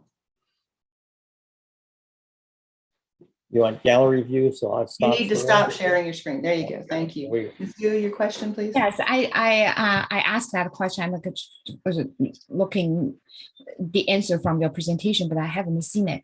I understand that you mentioned that there is the analysis point 1 and analysis point 2, and you have shown that there is a pretty significant reduction in the peak flow. But my question is about where is the outlet of your stormwater management facility? where does the water is going to go from that management facility? It comes out of the stormwater basin on Summit property on the east side of the buffer. And then it There is this drawing on page 44 in the applicant's revised application material that you submitted to the council. From there, I only see one outlet, said riser outlet structure. And Right. that is the only outlet that I see over there on your drawing. And that seems like that outlet is going to be discharged into the community directly. And if that is the only structure, only outlet structure, then the water volume over there, even though that's not your analysis 1 or analysis 2, well, yeah, I think that area, that outlet is going to be concerning. Well, from my reading, I could be wrong, which is the reason I'm asking you. Can you explain or can you confirm, is that the riser outlet structure is the only place that all the water that are collected from that townhouse development is going to be discharged into the community? That, if I can get the order of pieces, the outflow from that basin at that point that you're talking about is the only outflow structure outlet for that collected impervious and non-impervious areas that are inside the development that go into that basin. So that whole stormwater facility, the whole structure only has one outlet. All the water is going to go through that outlet. You just said that, right? Not all the water that flows off the site will go into that basin, but of the water that goes in is collected and treated in a basin, that's the one it will go into and come out of. Yes. Yeah. Okay. Well, I think that have you analyzed what is the water flow in that area, from that outlet? Yes, we have, and we've walked that site with the town staff just about 2.5 weeks ago. And I think you could ask them questions also, as well as us. That analysis area B with the town's stormwater management software program and conditions shows that at that pipe location that we're talking about, that outflow location, that for storms of 1 to 25 years, there's a reduction of about 75% of the flow that's now going out by the sanitary sewer location, and that with the 100-year storm, it reduces it by a little bit over 50% of what's going out now. Well, you're talking about the peak flow. I'm talking about whether all the water you collect from that whole development, from the townhouse development, all the water is going to go from that one outlet. And I don't know, do you have a stormwater engineer come with you? Yes. Okay. John, I don't know if he's. Yes, can you hear me? We can hear you. All right. Hey, yeah, can you confirm that? Can you confirm that all the water collected from the townhome development and that parcel, and after they go into the stormwater management facility, they're going to go out from this riser outlet structure, and that's the only outlet that all the water is going to go, right? Yeah, the pond has one outlet, and it's through that primary riser structure. Great. So after they're released from this one outlet, all the water is going to be released into the community. Yeah, it'll flow out of the riser structure and generally to the west. Yeah. There's an existing low spot. Yeah, right. Where all that flow is going now. It'll just go to the same location. Yeah, from your the grading that you have shown in that drawing, that is because the neighboring community is much lower than your townhome community. So it seems like they're all going to be go into, regardless of what the speed that they're going to be released, but all the water are going to be released into the community. They're not going to be directly into RCD or some other places. They're going to be released into that community. It will, that stormwater, when it comes out of, I'm sorry, can I have the answer from the stormwater engineer, please? sure. Yeah. Yeah, sure. What, I'm sorry, what was the question again? My question is, after the water is being released, it's not going to be channeled into some other, RCD or some other creek. They're just going to be released into the community. Yeah, I mean, it'll flow, downhill to where it's going, kind of the same general flow pattern where it's going now. Yeah. So which is the community, which is the existing community? Okay, I'm done with my question. You. All right. We want to hear from members of the public on this item. I know we had some people pre-register. Mr. Parker will call you in 2 at a time. And if you didn't pre-register, you can still use the raise your hand function and we will call you in. And again, we do want to hear from you, but we do ask you to stay within your 3-minute allotment. Thank you. Okay, we have Harvey Krasny followed by Michael Hoppe. And Dr. Krasny is on the phone only. Okay. I'm gonna just do a loud talk. Yep.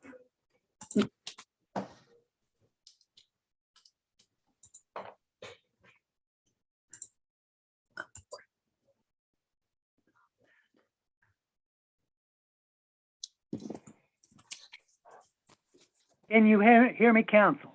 We can hear you. Thank you very much.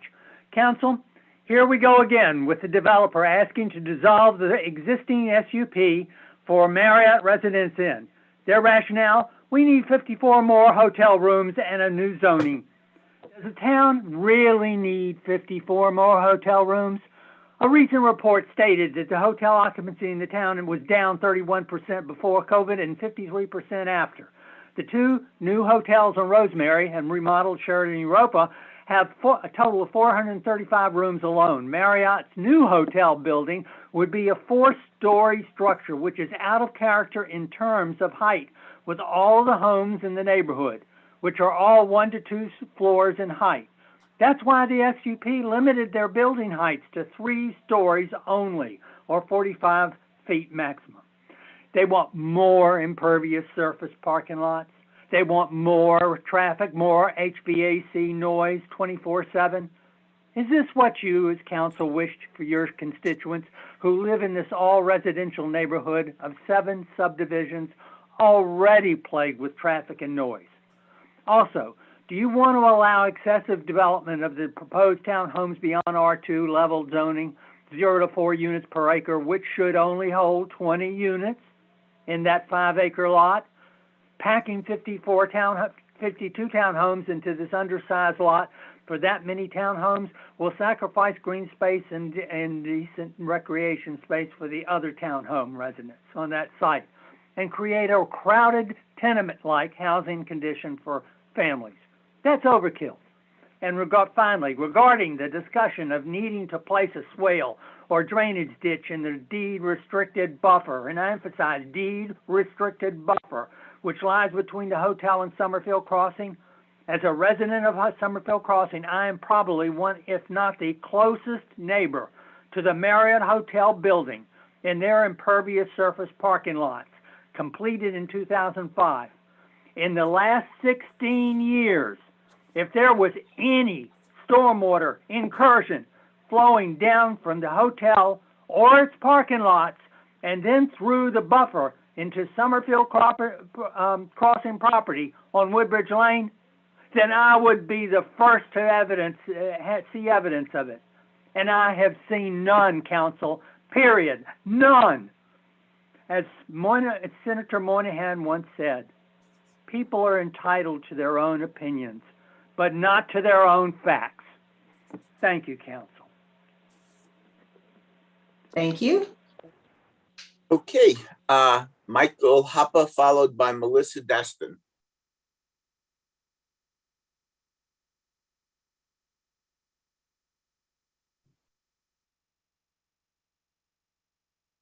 Okay. We can hear you. Welcome. Now you can see me. Mhm.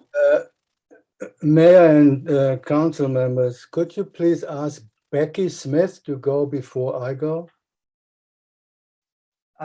We have you here. Can you not go share what you need to share? She's in on it. I do not see, unless she's been moved over already, I do not see Becky Smith. Well, she signed up. Maybe she raised her hands. But I'm not seeing her anywhere. Uh-oh. Yeah, she's got her hand raised. She does? Mm-hmm. Well, then let me go ahead. Oh, there she is. Okay, hang on a second. My apologies. There she is. Okay. That should take care of it.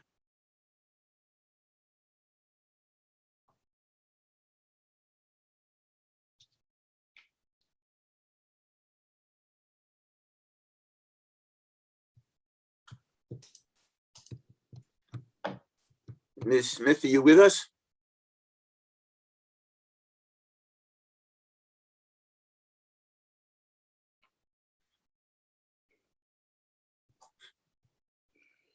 There you are. There we are, sorry. Good evening, Mayor and Council members. I am Becky Smith, and I have been a homeowner in the Windhover subdivision since 1992. I've been the president of our HOA since 2008. As you know, our community has been actively involved in committee meetings and council meetings, both in person prior to COVID and by email and Zoom since, to express our concerns in opposition to the zoning changes proposed for the Irwin Road land across from our neighborhood. This past weekend, I went online and reread all of the emails from the public regarding the current proposal from June 2021 through 10/13. This time period covers 3 town council meetings where the summit hospitality changes and the townhomes have been discussed. For the meeting on 9/1/21, there were 10 neighbors who wrote in opposition to the zoning change. I had sent 2 emails on 8/28, one from me personally, and also a second email on behalf of my fellow residents that had a petition signed by 50 Windhover neighbors against the zoning change attached. I have proof that both these emails were forwarded on 8/30 to the mayor and council. Imagine my dismay that both these emails were forwarded to the mayor and council, that neither are shown in the emails from the public. I trust that this is an oversight and will be corrected soon for accuracy by town employees. There were 20 emails against the proposed changes sent in for the 10/13 meeting. So, considering all of these emails posted, plus the 50 signatures on the petition, that there would have been approximately 80 times residents have said no. It is notable that there were no emails on the public record supporting the changes as given. Tonight, I guess we will see if our concerns are being heard. I do support residential development that utilizes the current SUP zoning that protects the neighborhoods that surround the proposed development area. Thank you very much.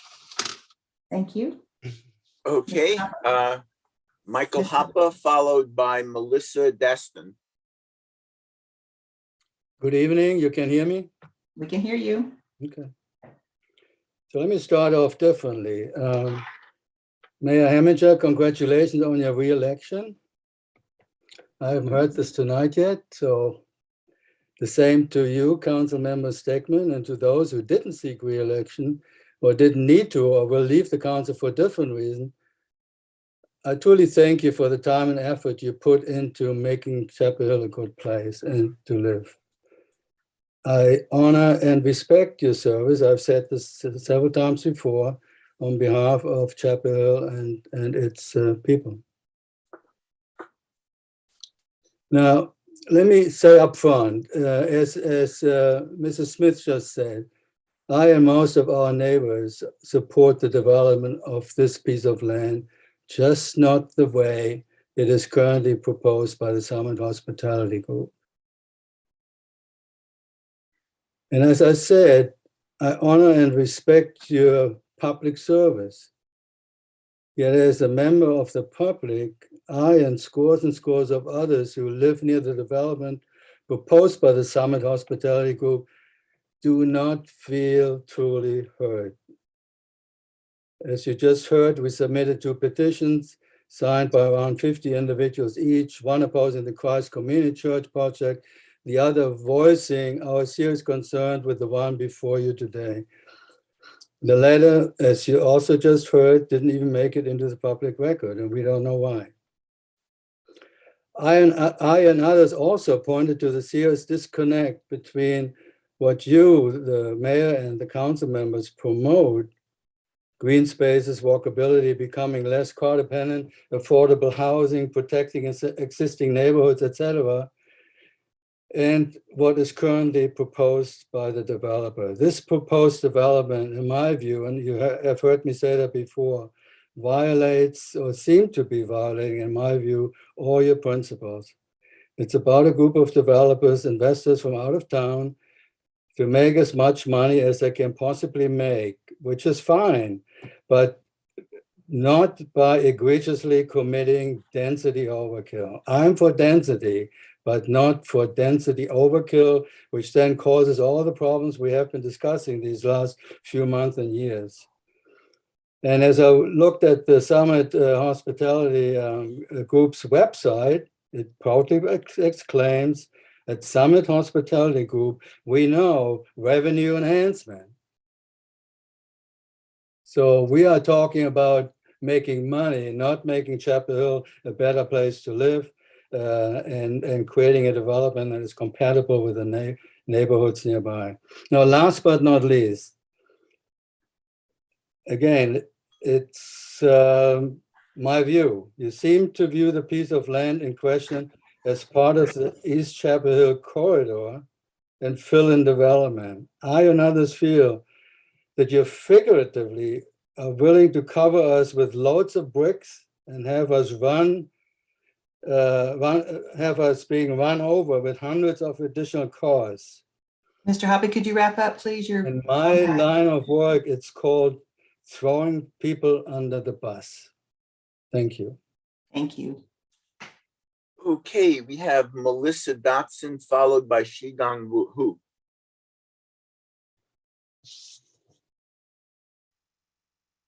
Good evening, Madam Mayor and members of the council.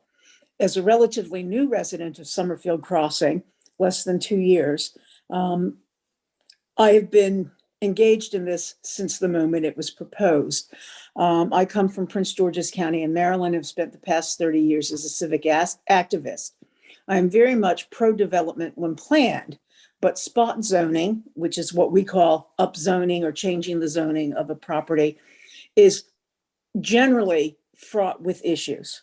So I'd like to point out several things that struck me immediately as I read your technical report from the planning staff. The first being, there is no reason to change from R2 zoning. This is not a commercial area. The Marriott was put in by special exception 15 years ago or so. I owned a property in Summerfield Crossing for my mother at that point. So changing from R2 zoning to high density townhouses does not make sense, particularly when I read your planning staff report dealing with the steepness of the slope and their concern over that would require you, the town council, to approve this variance to a steep slope. That alone should be a big warning flag when all that I've talked about or been talked to about is stormwater issues, and I've watched the stormwater issues in Summerfield Crossing. Water flows to the lowest point. If you're going to change a steep hill, you're going to have problems. I think the other issues that I'm concerned about is putting appropriate commercial zoning in appropriate locations. Right now, that's a residential neighborhood with the exception of the Marriott.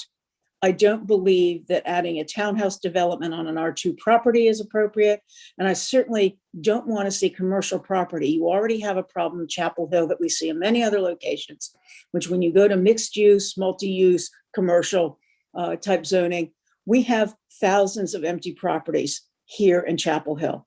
Businesses go under on a regular basis. There's no need to open the door to further commercial development there. And when you change that zoning code, you have just opened the door to other things, and it becomes a Pandora's box. So I will end there because I'm sure my colleagues who are much more versed as they've been longer term residents and would experience the water issues. But I just highly urge you to look at the precedents that you're setting, because I believe this is an inappropriate decision. Thank you for listening, and may you have a good evening. You? Okay, Shigong Hu followed by YJ Mu.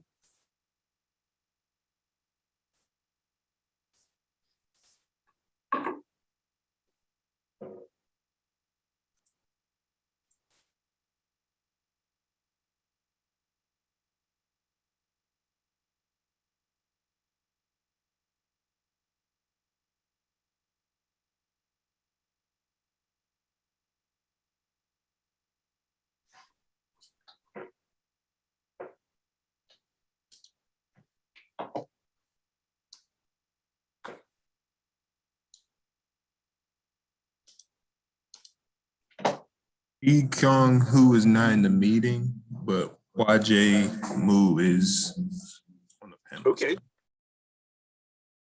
Followed Yes. by Emily Johnson. Yes, this is YJ. Can I speak? Yes, Can you hear me? please. We can hear you. Welcome. Yes, my question is rather a clarification to the town. So as my email and indicated, and also by Mr. Scott Radway's last slide, you can see as a resident on the East Old Oxford Road, our property situated right in the middle of two major future development. One is the upstream at the church, then the Summit Field, the Summit townhome. So I really appreciate the commitment by Scott. Scott came out, he understands the issue, and as a standalone commitment, as he described today, that there will be projects to address this issue. And most importantly, the water we are not going to be left out in the whole stormwater management system, which will cause future irreversible issues. So my question is, most of those discussions are through emails. Of course, there's a presentation tonight, but are they considered official and binding document? How will they be enforced if, just say, the construction does begin? So that's just seeking clarification. Thank you. Thank you. Okay, we have Emily Johnson followed by Robert Beasley. Hello, Welcome. good evening, can you hear me? We can hear you. Hi, I'm just going to make the same point that I've made previously, just questioning, as my neighbors have here in Windover Drive, the density. Why does this development, particularly the townhome development, have to be so dense? The traffic coming up and down Irwin Road every afternoon is nonstop from 3 p.m. to 6 p.m. It is extremely difficult to get out onto Irwin Road. It is dangerous to get out on Irwin Road. And even if you're not, well, all the way down to 15501, there's huge backlogs in traffic every afternoon on 15501, turning that lane, taking the left turn to come back up Irwin Road. Also, traffic turning down to use the Dobbins Drive. It's a very dense traffic situation every afternoon, especially post-pandemic. Now everything is getting back to, the volumes that we did have, but adding something of the development or, of this density is going to exacerbate the traffic issues on Irwin Road going down, joining 15501, and I have real concerns. I'd just like to add my voice to the pile of people saying, please don't rezone this area. Thank you. Thank you. Okay, and the last person that I can see is Robert Beasley. Mr. Beasley? Hi, thank you. I'm not going to echo all the, I think, valid concerns that have already been raised. I want to raise another one with what I heard. I live in Village West. It's a townhome community. I live right next door to a short-term rental that is compliant with the STR ordinance that the town just passed. There are a number of folks in our development, which is pretty affordable by Chapel Hill standards, who are only able to afford to live here by offering parts of their homes as STRs. And I do not think that the town council should be adding amendments, as the mayor proposed, to a development to keep STRs out. The ordinance already does that. The role of the government is not to prop up legacy industries like the hotel businesses. They should be able to compete in a free market society, same as everybody else.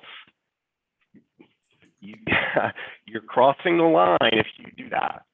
Thank you. Thank you. I will clarify, Mr. Beasley, as dedicated short-term rentals wasn't going to take away people's right to rent out their room or their primary residence, but the dedicated ones are the ones that we had concerns about. Your ordinance should be enough to address that. Not if it's taken away by the state legislature, which is on the docket to be. So thank you. Okay, we have Brandon Miranda.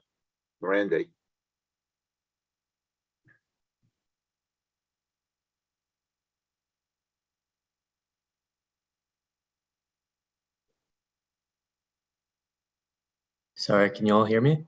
We can hear you. Hi, thank you. I just actually wanted to speak out in favor of increased density along public transit corridors as an effective means to reduce traffic congestion in our communities and address issues of climate change in a more effective manner. Also, I would like to emphasize the fact that increasing density and having more people living together would reduce the amount of impervious surface as compared to single family homes or spread out residences. So I just wanted to bring up that point. And I think it is important to think about in our discussions of stormwater and climate change and other issues like that. Thank you. Thank you. A few points of clarification. Mr. Gaiman had audio troubles. He wanted to put into the record that he met with Kimberly Sanchez and discussed the mixes of housing of 2 and 3 bedrooms. Kimberly Sanchez with Community Home Trust, just making sure that you've got that.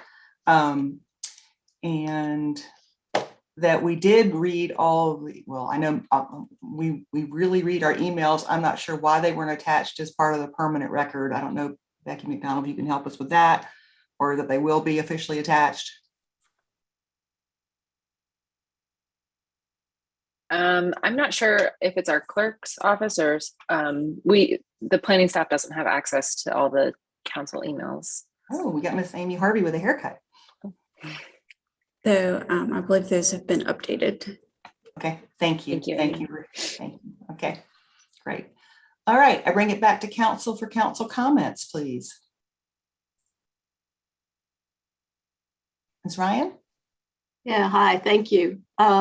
So I guess my first comment is to the neighbors. And I think I want to say, I think we did hear you and we heard your concerns.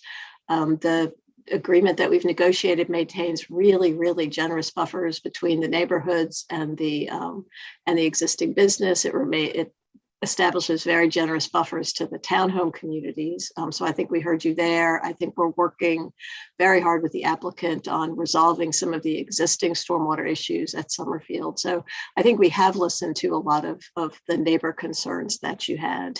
And that said, I think that, but that said, I don't know what's going on. We can hear you. If you get a little closer. Okay, you can hear me now. there was an echo there. So that said, I think that the town we do need to build more densely on the property that we have. We are growing. We need places where people can live. We need them on transit corridors. We need them in these kinds of places. So I am supportive of this project. Thanks to the recent changes that we've been made, the construction easement, the affordable housing mix. I think that's great. Glad we're getting townhomes. I wish we were getting them at a lower price point. We've recently had some reports by Rod Stevens, a housing consultant, that has encouraged us to be pursuing more, maybe smaller or more middle income housing. So as we move forward, we'll need to do more of that. But I think that that's all good. I think that I would support the mayor's stipulation on the STRs, and that we actually accept the stipulation Scott talked about requiring the handling of the 100-year event that was in the memo that he sent. And in terms of the CDC review, if you would accept review and approval of the hotel elevations, that would be great. Thank you. Thank you. Other council members? Mr. Parker?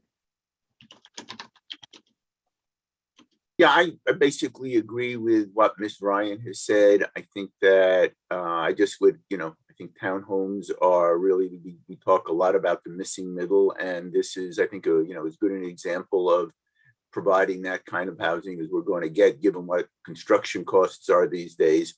And I'm really pleased with the work that they've done on stormwater, not only, our basic construct of our regulations is that, construction is not supposed to make things any worse than it is before construction, as, Mr. Radway has shown, and our stormwater staff has validated. This project, through, a number of pieces of it, is actually going to make things better for the residents of Summerfield. And I think that's something we don't often get. So I think it's really a win-win. We're getting housing that we need and want, and we're really helping the folks who have been really struggling with flooding and stormwater. So I think, I'm really pleased with this project. Okay. Ms. Stegman? Yeah, I more or less agree with what my colleagues have said, and to the question about what goes on this property, there have been several attempts to build there. We did say no to apartments in the past because we did feel like it was too dense. It wasn't the right thing for that parcel and that location. And so I appreciate that, we've been talking about townhomes and missing middle, and that they came back with that. That's been a documented need in our community. And that, there were some things that were not great about the design at first. And I think the applicant has been responsive. I've been pleasantly surprised. It doesn't happen often that we get emails complimenting the applicant on being really collaborative with the neighbors. We actually got a lot of compliments about Mr. Radway from the neighbors, that he was really listening and trying to solve the problems that they were sharing with him. So I think that's a real plus. And again, this is the kind of in-town density that we need in order to house our community. So I think we need to move forward, and I'll just add that I live in the area too. So if there are issues, that I will be there along with you, but I feel confident that we have done a pretty good job of addressing a lot of the concerns that have been shared over the last year plus about this property. So thank you. All right. Ms. Gu, then Ms. Anderson. Yeah, well, I think that with regard to the density, I do agree with other council members in saying that we do need to add higher density into the community. And with the townhomes, I think that is the density. I think we have been had that conversation both at the council and around the community. And I think that is the appropriate level. Actually, I think that this site should be able to accommodate. But my concern is always with the stormwater. This site is especially sensitive because of the significant increase in impervious surfaces, and also because of the water is going to be discharged directly into another neighboring community. I think that is, you can talk about the reduction in the peak flow, but the total amount of the total volume of the discharge is going to be significantly increased into the community. And there is no additional facility to capture or conveyance the additional stormwater into RCD or some other facility. It will just be going to be discharged into the current community OASA structure. And I'm really worried about that part of the project. I think I'm hoping that there is some stipulation added in the final agreement in saying that the developer is going to be responsible if the discharge directly into the community causing flooding or significant stormwater increase. It is the developer is committed to take care of the situations at that time. I think that is the assurance that I think we owe to the neighboring community. Ms. Anderson? Yeah, thanks. I agree that I think this project has gotten a lot better over time, and I really appreciate the responsiveness and working with neighbors. I do think we have heard and really tried to be responsive, and I do think that townhomes are a very appropriate use in a residential area, and I just really appreciate that the design of this project got a lot better over time. I too wish we had had kind of smaller units with a lower price point, but I think we can continue to try and get that middle income housing going forward. And I think we just have to be really clear from the concept plan stage that that's our intent. So we'll get better at that, I'm sure. But I really appreciate just kind of the responsiveness, and I really do think that this project has gotten a lot better. So thank you, and I am in support of it. Okay, Mr. Nguyen? I agree with my colleagues. I just wanted to ask if the paragraph in the staff's responses has already been added to the resolution that we're voting on. I'm going to ask you guys for thumbs up, thumbs down. I've written down the things you've been asking for, and you can say, and then staff can know whether to write them in or not. Okay, so just making sure. Thank you. All right. So the first one, do you wish to stipulate the 100-year storm event being part of a stipulation? They've offered it, but we haven't codified it. Yes. Okay. Seeing that. So yes. Becky has something. Yes. We've drafted revised conditions. I have just the three in a separate Word document. If you'd like me to share my screen. Yes, please. So you can see that.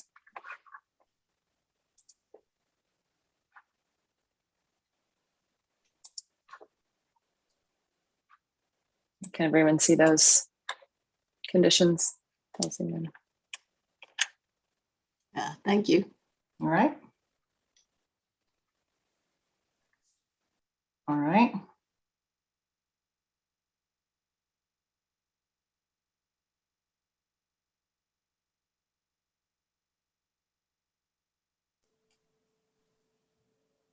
And to clarify, the homeowners association condition, for everything but the last sentence is part of our standard conditions. That's in every approval. We've just added this last sentence, similar to another project that was recently approved. Thank you.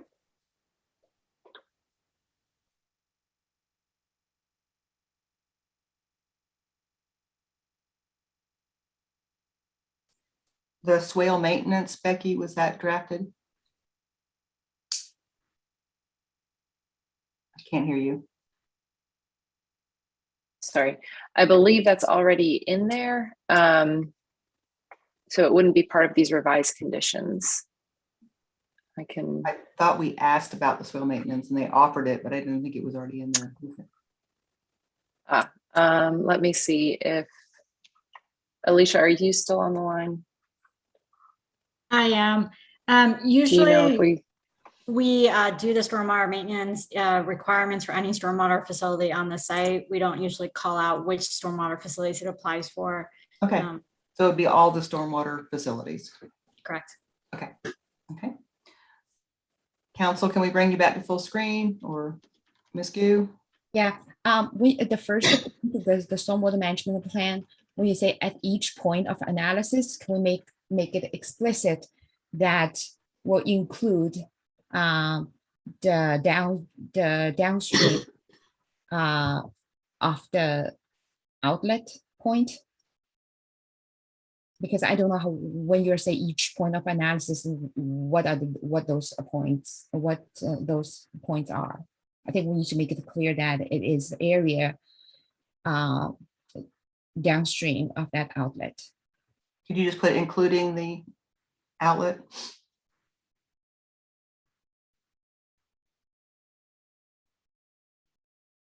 Okay. Okay. Council members, can we come back to full screen? Are you good? Can I get a thumbs up for you're good with these additions? Okay, Mr. Parker, Mr. Nguyen. Yeah. I would like to make a comment on the CDC, though. We seem to be getting into this. Sometimes they review, sometimes they approve. I think, before we have to deal with another project, I would like for the council to come to a decision as to what the CDC's decision rights are on all projects. Okay. I'm really uncomfortable, sometimes we give it, sometimes we don't. We need to have consistency, and the CDC either is or isn't allowed to approve, and or under what circumstances. I'm fine with it for tonight, but we've done this before. It's come up in our last several projects, and I just like to get to a point of consistency on this. I don't like doing it as a series of one-offs. Message received. Ms. Stegman? Yeah, I mean, I would just say that I don't think, I'm not supportive of doing it this time for that reason. I think it's not really fair to do it on some and not others. And I agree, we need to just make a decision on that request and then move forward either way. But I don't like the picking and choosing approach we're doing now. I will say this one is a mixture of commercial and residential. So there are some concerns because we do get it for commercial, which is the hotel part. We don't do it for the lower residential, as Becky told us. So it's a mixture on this one, though, so it's interesting. And I don't know when the policy changed or when the stipulations changed, but when I was served on the CDC for years, it was always an approval. So, I don't know when, I don't know what shifted, but I agree with Michael, and I agree with you that doing it as a one-off, it's not right. We need to just establish a policy and do whatever that is going forward. So how do we feel about this one tonight then? I mean, Scott, I think you could, my guess is that the new new law changed is what we got. Oh, there we go. The state law changed for residential, apparently.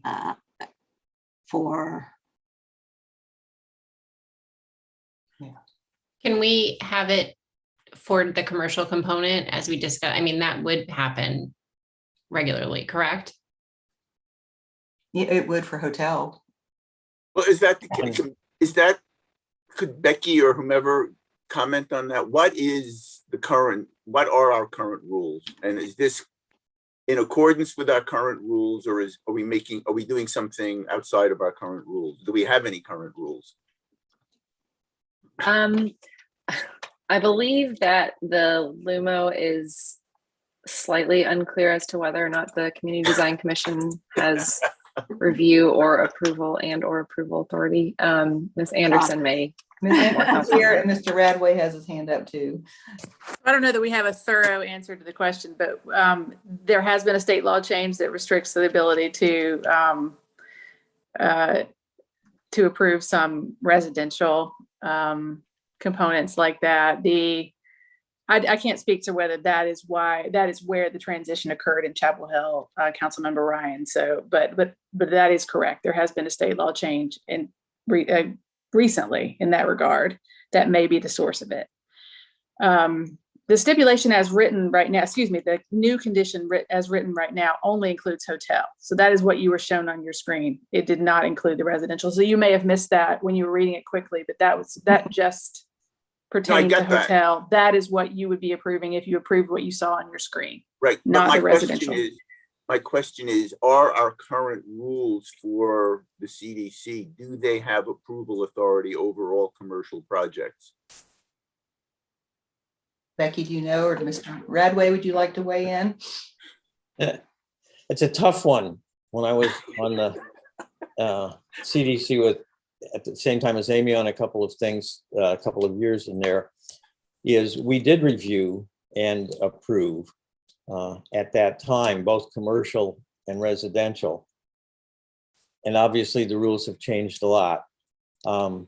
We would prefer, as an applicant does, to follow what is the existing policy and existing rules that you have in place at this time for the residential component and for the hotel commercial component.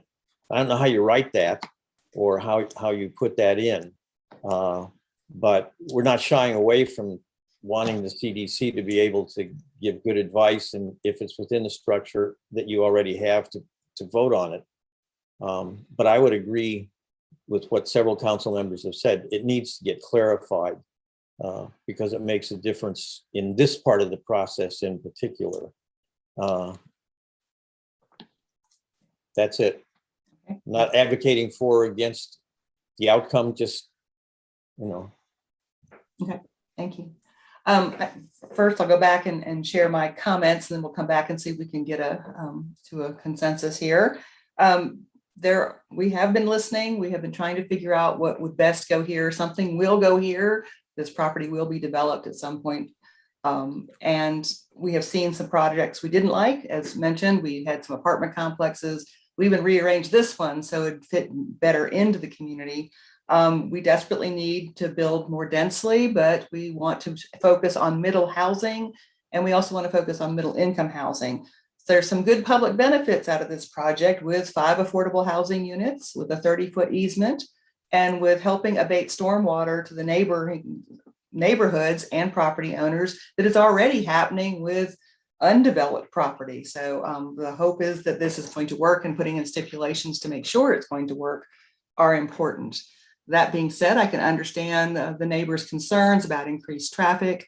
We are hopeful as we move towards the future that building more densely along transit corridors will reduce the traffic in the areas, and providing more places for people who work here to live here is going to only help in reducing all the amount of traffic in the first place.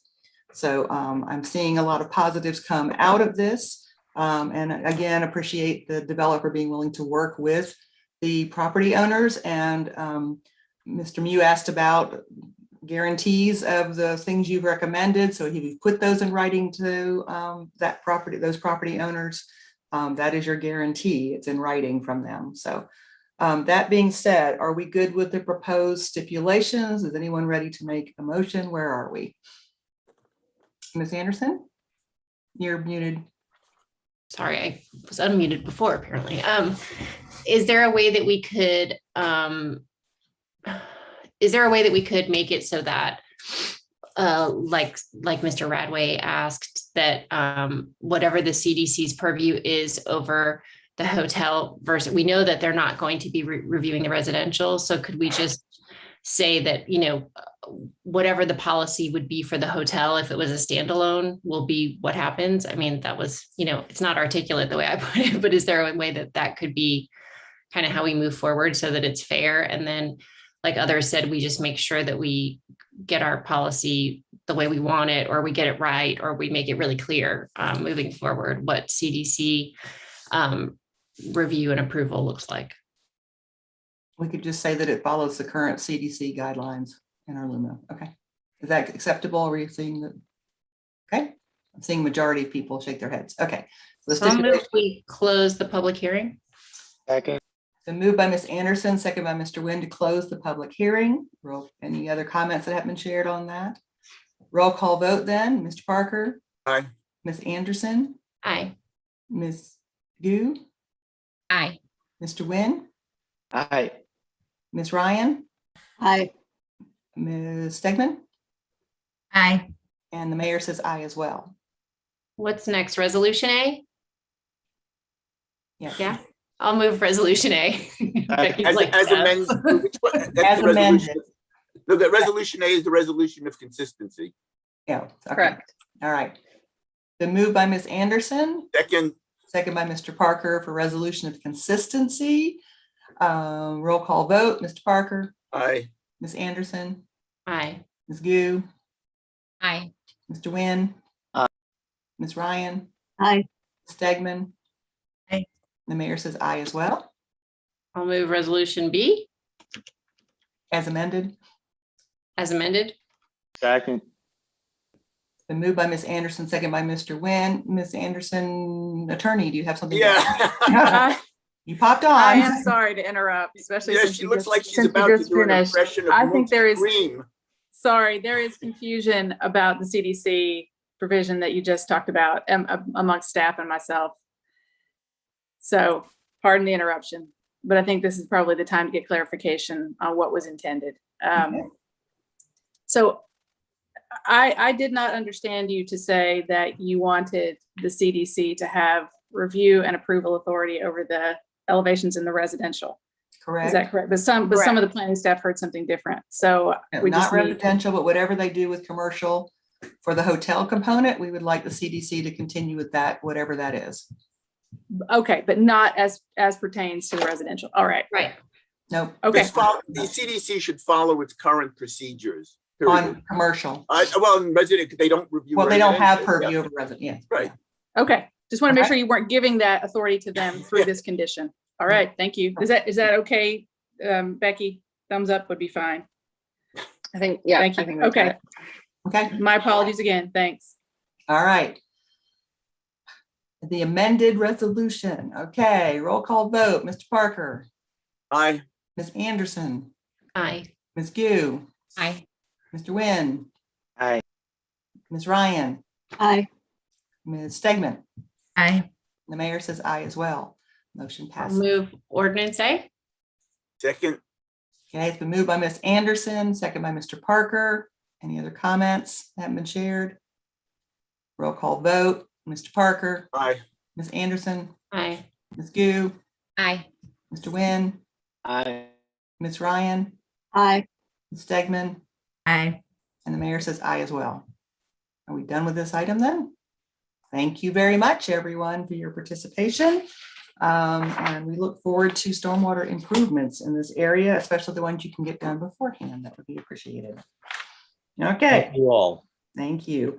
That brings us to item number 10, continue the legislative hearing for conditional zoning, amending the Chapel Hill zoning atlas to rezone the Rosemary Columbia Street Hotel property assemblage located at 108, 110, and 114 West Rosemary Street and 208 Pritchard Avenue from residential 3, office institutional, and town center to town center 2 conditional zoning district.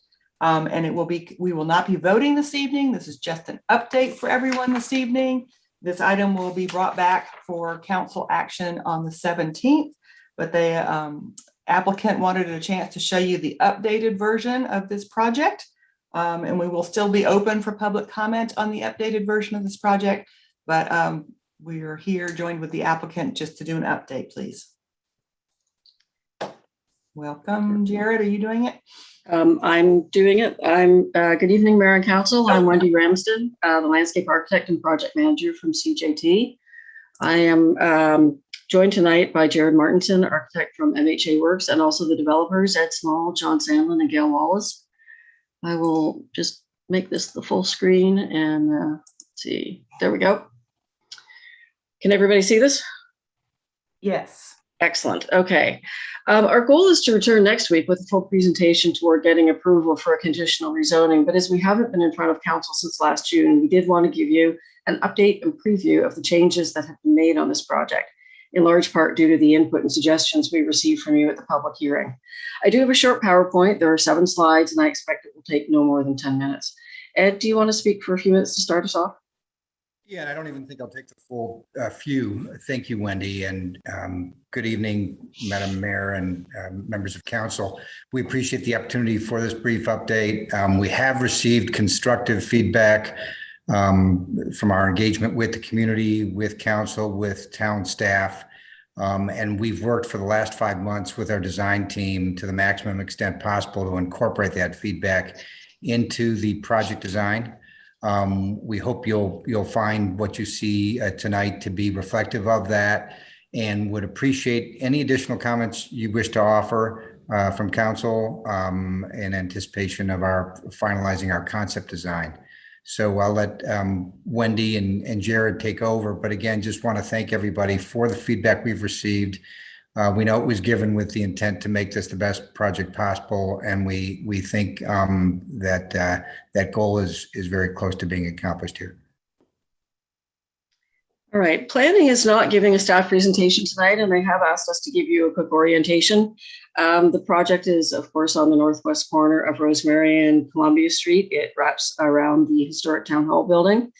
We are asking for a conditional rezoning of this 1.1 acre site from R3 and OI1 to Town Center 2. There has been dense development nearby on Franklin and West Rosemary, the AC Hotel just to the west here, half a block, and also 140 West Franklin to the west. There have also been some additional projects proposed just east of this site since we started the process. One of them is this, namely this residential project across Columbia from us, and then a little further east on that same block, the research building. And both of those projects are proposed above 6 stories. The hotel, of course, benefits by its location within the center of downtown Chapel Hill. Its proximity to UNC campus right here, just a short walk away, is where UNC campus comes out and touches Franklin Street. And also the availability of public transit on Columbia and Franklin Street. A brief look at the site shows the parcels we propose to swap with the town. This narrow parcel on West Rosemary would be deeded to the developer, and the slightly larger Pritchard Street project with the house on it would be deeded to the town. Over here on the right-hand side, you can see the timeline of the process that we've gone through. We started the concept plan 2 years ago. And then a year ago, we submitted the conditional zoning application. And since then, we have had numerous discussions with various representatives in the Northside neighborhood, work sessions with the town's urban designer, and feedback from advisory boards and council. As a reminder, this is the project that we showed you 4 to 5 months ago. During the public engagement process, including the June council meeting, we received feedback on project elements that were favorably received, but we were also asked to consider some modifications to other project elements that were not as desirable. Among these suggestions for consideration, a concern that the driveway and parking between the hotel and park made the project feel too suburban.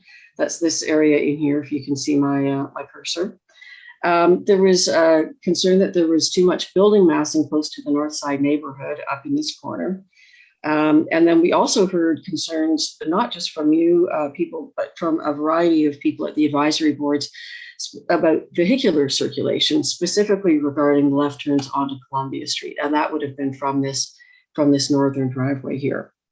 Regarding the building, we heard various opinions, but heard that you would like us to explore alternative options for the Columbia facade, and that refinements to some building materials should also be considered. So we have been working with our own team, the town's urban designer, and with the fire department to look at an alternative that reduced or removed parking and driveway width. The result is that we have shifted the building to the east by 30 feet. So that is in this area here. We've gone from a 20-foot setback to a 48-foot setback from the property line. We've removed the Rosemary entry driveway that was located between the hotel and the historic town hall building and the park. That driveway was relocated to the west side of the building. And this has resulted in an enlargement of the park and a more urban, pedestrian-friendly character for the project in general.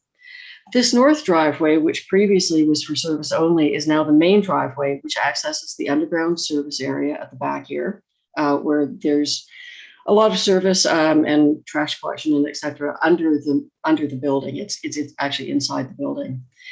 This driveway also accesses both levels of the parking, the interior parking, and it also provides emergency access meeting the state fire code.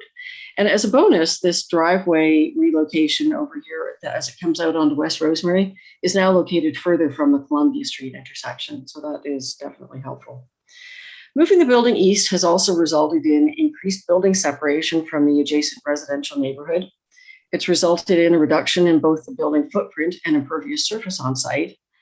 It has removed almost all surface parking and reduced the on-site parking to about 40 spaces. We have also removed the left turn movement onto Columbia Street. So especially, you'll notice up in this driveway, this is the emergency driveway, so we can't put a pork chop sort of thing in it, but there will be signage that restricts the egress to right turn only. In this center drive, we actually have a pork chop that physically restricts you from being able to make a left turn. So these vehicular changes have been analyzed by the traffic engineer who did the original TIA, and they have determined no adverse impacts to local streets from site access and vehicle circulation changes. We have left a small driveway off of Columbia Street between the historic town building and the hotel. This driveway here, it's been narrowed from 26 feet wide down to 20 feet wide. This little bit of driveway will service the park and town hall building, and it will also allow for hotel entry. There are some short-term spaces in the main parking deck, which Jared will talk about a little more, but just inside the parking deck. And those spaces would be used for hotel guest registration and unloading. There would be some short-term spaces there. Architect Jared Martinson will now show you the building changes that have been made. Thanks, Wendy. Good evening, Mayor and Council. Thanks for having us this evening. So since our June conversation, our team has explored some alternate massing and design details that remain consistent with the West Rosemary guide, but also create a more urban, simplified, and focused architectural idea for the project. A few of the highlights of these adjustments include removing the dark material base at the building and replacing it with a lighter masonry material on the Rosemary wing, and then continuing the red brick material on the Columbia wing. Replacing the lighter material at the top level of the building and at the hotel entry frame with a darker material, which, while initially counterintuitive to our design ideas, we believe helps to create decrease the massing of the proposed building and provides for a more modern aesthetic. We also studied the building code and really kind of dug back into the details of the building and realized that we could remove a center stair. So if you look at the building, you see two staircases popping up at the ends of each wing. We had a middle stair as well, but we figured out we could remove that stair and still meet building code requirements. And what that actually did was it provided a greater opportunity to increase the erosion of the building adjacent to the residential properties at the northwest. In addition to those items, as Wendy stated, the relationship of the hotel, park, and town hall are more nuanced and defined, as you can see here. Through this design, a focused and more inviting pedestrian connection and a greater sense of place have been established. The revised site design increased the physical distance of the building from the residential properties, as Wendy described, and it resulted ultimately in a decreased building footprint and a reduction of total guest rooms and on-site parking. Wendy, can you go to the next slide? We thought we'd quickly get in a little bit more into the vehicular and pedestrian circulation of the site. Wendy described kind of the main points of access, but I wanted to refocus them using the images in front of us here today. So again, our main drive has gone to the west and north of the hotel property. Off of that main drive, we have two vehicular access points. We have the Rosemary entry and exit, which, as Wendy said, is further from the intersection. Off of that, we have 5 temporary parking spaces adjacent to the entrance to our public rooftop amenity, as well as a second hotel entry on that side. On the Columbia entry and exit, again, we have no left turn onto Columbia. Between the proposed hotel and the town hall, we have an entry drive.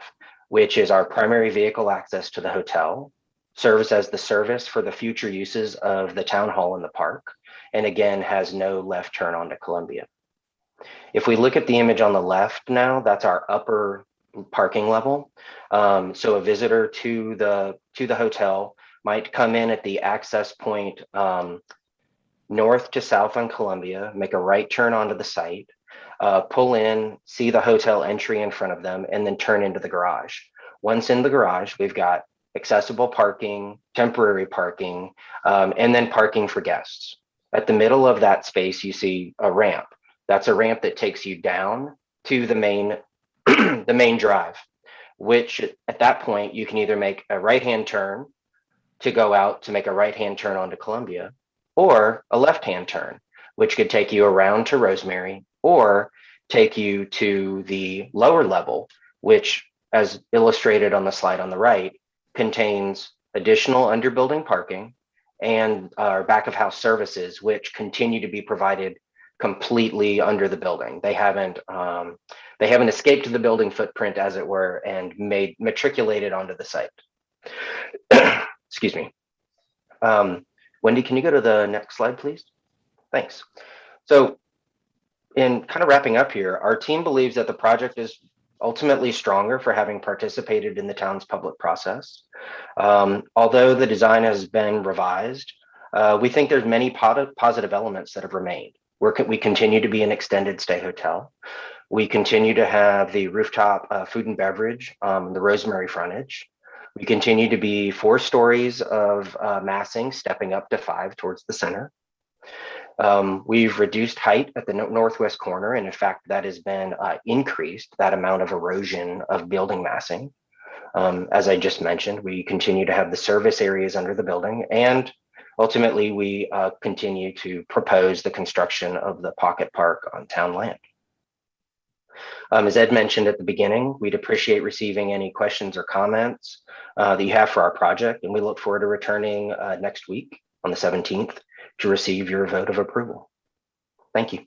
Thank you. Can you bring us back to full screen, please? Yes. Hey, council, do you have clarifying questions? Mr. Nguyen? Could you pull up the image with the sidewalk on Rosemary again, where you had the tree planter, the planting strip? Do you know how wide that sidewalk is, especially on the, I guess where the entrance to the rooftop amenity is? Are you talking this area here? Yes. That's only about, so the planting strip is about 5 feet wide, and then I think there's 14 or 15 feet of pavement between the edge of the sidewalk and the edge of the building. Yeah, Wendy, I think we were going 20 at its deepest and slightly less than 20. And the 20 is kind of that magic number in the West Rosemary guide. Right. That includes some of the planting area, though, and the trees will be planted in, with the underground root system so that they have a better chance of thriving. Gotcha. Thank you. Was that it, Mr. Nguyen? All right. Ms. Gu, then Ms. Anderson, then Ms. Ryan? Yeah. So I saw your presentation on the Rosemary side, and I remember our conversation in the past about adding bike parking over there. Is that any consideration or discussion about where are we going to accommodate that? Wendy, do you want to address that? Yes, I'm sorry. Where did you? We do have bike parking. Some of it is inside the structured parking area, and there are a couple of loops that would be for outside, like a shorter term parking that would be closer to the entry. We were also looking at putting 1 or 2 loops down right at Rosemary Street at the corner of the hotel. That's right. At the southeast corner of the Rosemary wing, we were locating some of that bike. Do you need a plan? Do you need me to show you on the plan? Yeah, if you can show where the parking spaces are going to be. Sure. So the indoor spaces, which would be the sort of the longer term for employees and people who who wanted to leave their bike for longer and maybe work during the day would be in the parking portion of the building. But we were also looking at having short-term parking spaces. I've got one right here near the entry door to the hotel. And we've got, I can't remember if we've got one or two down here close to the corner of the hotel, but really on Rosemary Street, so that they would be, for people who might want to leave it there when they're at the park, or if they were just going to be utilizing this area in here. Okay. Can you also show that side on the North Columbia Street side? What I saw your picture, seems like you're breaking that wide open space into several sections. Is that the change? Can you show the rendition on that side? You mean the park? No, they think the Columbia facade is what. Yeah, right. Oh, this one? Yeah. Okay. Are you able to shift that? I don't know if others have the all the images of the participants on the right, but maybe some people can't see that. Are you able to shift it screen left? Yes. Sorry, I had that turned off. So I'm not sure if I can. Okay. Yeah, but I think I can see that on this rose this is the Columbia side. Yeah. So this building facade on the ground level now is like 3 sections. We're exploring this option in response to feedback perhaps you and others provided, that you wanted something that was more along these lines than the lenticular art that we had displayed. Yeah. So yes, and thank you for noting that. We probably should have pointed that out ourselves as one of the items that we had been exploring and hope to present to you more fully next week. And so, yes, that's the in-process Columbia facade reflecting those changes. Okay, great, thanks. Ms. Anderson, followed by Ms. Ryan. Thank you. Yeah, I was wondering about the driveways and the curb cuts. They're pretty large. I was wondering why. Well, the fire lane has to be 26 feet wide. So that's what the curb cut is in the on the driveway to the west of the hotel on Rosemary Street and to the north of the hotel, because that whole upside down L that goes around the outside of the building is the entire thing is fire lane and emergency access, and that's state code. Got it. We reduced the width of that interior drive and it's substantially, eliminated probably more than 50% of it. And we're also incorporating brick pavers into it so that it really feels more like plaza than drive. And as Wendy mentioned before, I guess the technical term is pork chop, prevents people from turning in a direction that they shouldn't be. And so that's largely there because the park and the town hall will still need service vehicles coming in, whether it be food trucks or emergency vehicles, or perhaps to drop someone off there.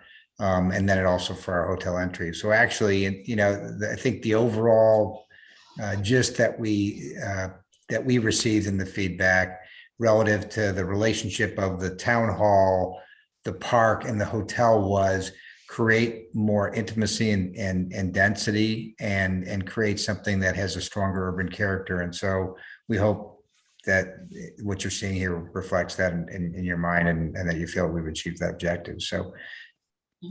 Yeah, well, I like, we're not in comments, but I like the way, I don't disagree with you. I guess I'm just wondering if I feel like for the for bike ped, especially at that intersection, it's a lot to maneuver through. And I mean, we've all been down there. It's a little hectic to begin with. And I know state fire code is state fire code. So I understand how you got there. I'm just wondering if there's any other ways to not make it so unpedestrian friendly because of those requirements, but well, we could certainly look at doing something like extending the brick pavers along the sidewalk portion of it or something like that. But one of the other things about the fire access here is because this is a taller building, because it's more than 30 feet tall, we need the fire truck, the large ladder truck. and they take more space to turn, like they need to physically be able to turn into the driveway. And so it's not only the space they need for their stabilizing legs that hold the truck up when they've got the ladder, but it's also that the size of the truck itself needs to have enough space to maneuver into the site. And But to clarify, we will continue to work with Tommy Gregory and Chris Wells and do what we can to, if we can narrow down the throat of it a little bit, we will do that. I can't promise that though. No, I understand that that's not that's not your choice, but I think that would be great if whatever you can do. I feel like there has to be a way to work out making sure that our emergency vehicles can get in, that fire trucks can do what they need to do, and not necessarily kind of having such a huge curb cut. But that was kind of the thing that stood out to me. Ms. Anderson, just to make sure that I'm clear, are you talking about the main drive around the perimeter curb cuts? Oh, you're talking about the one in the middle. So that's what I was getting at, Wendy. The fire truck. That's No, only I 20 was feet talking wide. about all of it. I was talking about both. Thank you. The fire truck is not proposed to go between the hotel and town hall, and we have reduced that one. So, okay, we'll continue to work on making it as pedestrian friendly and safe as we can. Yeah, that would be great. That's just, I think that's my primary feedback. Sure. Okay. Ms. Ryan, then Mr. Parker. Just a couple questions. Building off Ms. Anderson's concerns, have you considered raised crosswalks along those driveway entrances? I don't know how they play with the fire code thing, but they do a lot for pedestrian safety. So just as an option, whether that would work, that certainly gives the pedestrians kind of priority in those spaces and really slows down the cars. So that might be one thing to look at. My question involves the Old Town Hall. Do we have handicap parking? Where are folks who will be attending events there? Where will they be parking? So good question. And maybe Wendy can address the handicap part of it. In general, just as with our hotel where we have significantly reduced on-site parking, largely people will be using the district-wide parking available. So that the new garage that the town is building and the other garages that are in the vicinity, the changes that were made here in response to the feedback we received reduced our on-site parking. And so, Wendy, do we have any handicap spaces right adjacent to the park? I don't have it drawn in, but we believe that there is space for one handicap space in the area just to the north of the old town hall building. Can you pull up the plan, Wendy? I can, yeah. Yeah, so we considered off that drive between the hotel and the town hall, the opportunity for a van accessible space at that location, and also possibly, doubling up on deliveries or emergency vehicles or food trucks or things like that might want to benefit both the future program of the town hall and the park itself. So Councilwoman Ryan, again, previously the design had an entry drive between the park and the hotel that had adjacent spaces to it. We were asked to consider a plan that would eliminate that and create a stronger intimacy and urban feel and eliminate significant amount of pavement. So it's a little bit of a tension between the two. We can't do both. And so we could add more pavement and create more handicap spaces, or perhaps that handicap space opportunity there could serve as a drop-off opportunity that would allow anyone with special needs to at least be dropped off immediately adjacent to the park. Yeah, I know that you're trying to do 8,000 conflicting things on the site, and really appreciate the way you've worked out so many of them. But if this is going to be a visitor center, it's going to be a town museum, whatever kind of civic function it's going to have, there has to be a way for somebody who can't get along, can't get around, who may still be driving themselves to have access there. So when you come back, see what solutions you can find. I know it's not going to be simple, But I think it's really, really important that we have a way to include that access for this building. So, you know, especially if it's the town historical museum or something, there will be lots of folks who get up in years who very much like to visit those and volunteer at those kind of places. And so we're gonna need to make sure that we're accommodating them. And I assume that folks from town hall with handicap needs would they be able to use any of the handicap spaces under the parking in your deck? Would that be open to them as well? It's not, again, we're now down to, we had 80 spaces before, we're now down to 40 spaces in our project. So it's going to be hard for us to have spaces dedicated to public use. But certainly if the handicap spaces are not in use and if they're going to be short-term use, I would think we could make that available. Sharon. Okay. It's just something that needs a little bit of more thought. Thank you. Yeah. Mr. Parker? Yeah. Again, thanks for making these changes. I think you just made this light years better, and I really appreciate that. One thing, you know, you touched on, somebody else touched on, but particularly given that this is an extended stay hotel and that, you know, we're seeing e-bikes and all that, I think it would benefit you as much as, you know, the broader community to try to find a space for a small e-bike share that your guests could use. So you've got folks staying there. You know, hopefully they'll arrive without a car, but they're going to want to get around town, get around campus. So if we can, you know, provide, if you guys can, and I know that, and maybe you can coordinate with the town, because I know the town and the university are working on an e-bike share program, but put in a docking station, even if it only accommodates, you know, 4 or 5 bikes. I think that would be a real plus, not only for the town, but for your guests as well. Councilman Parker, we've heard that comment. We are mindful of it and intending to incorporate it to the extent that that program's available to us. And we already have a couple of ideas as to where that could go. Great. Thank you. Okay, we'll open this up for public comment and then come back for some council comments. But is there anyone from the public wishing to comment on this item? We are not voting this evening. We're just making comments. Yes, Robert Beasley.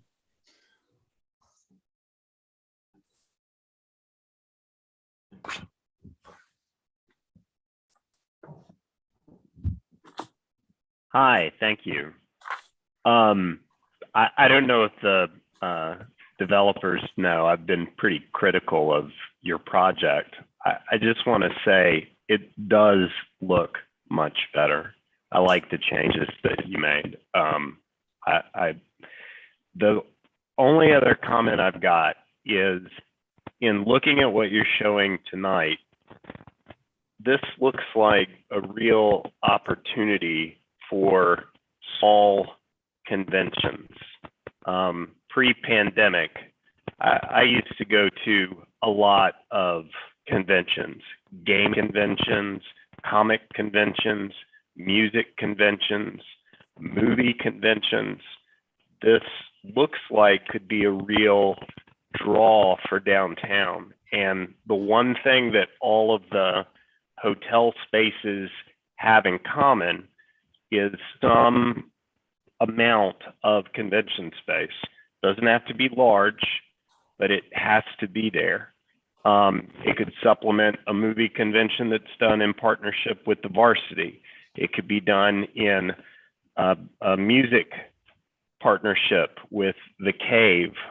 It could be done, there's a lot of potential here. And so maybe it's there already and I haven't seen it, but I would just encourage you to give some thought to, don't just make it hotel rooms.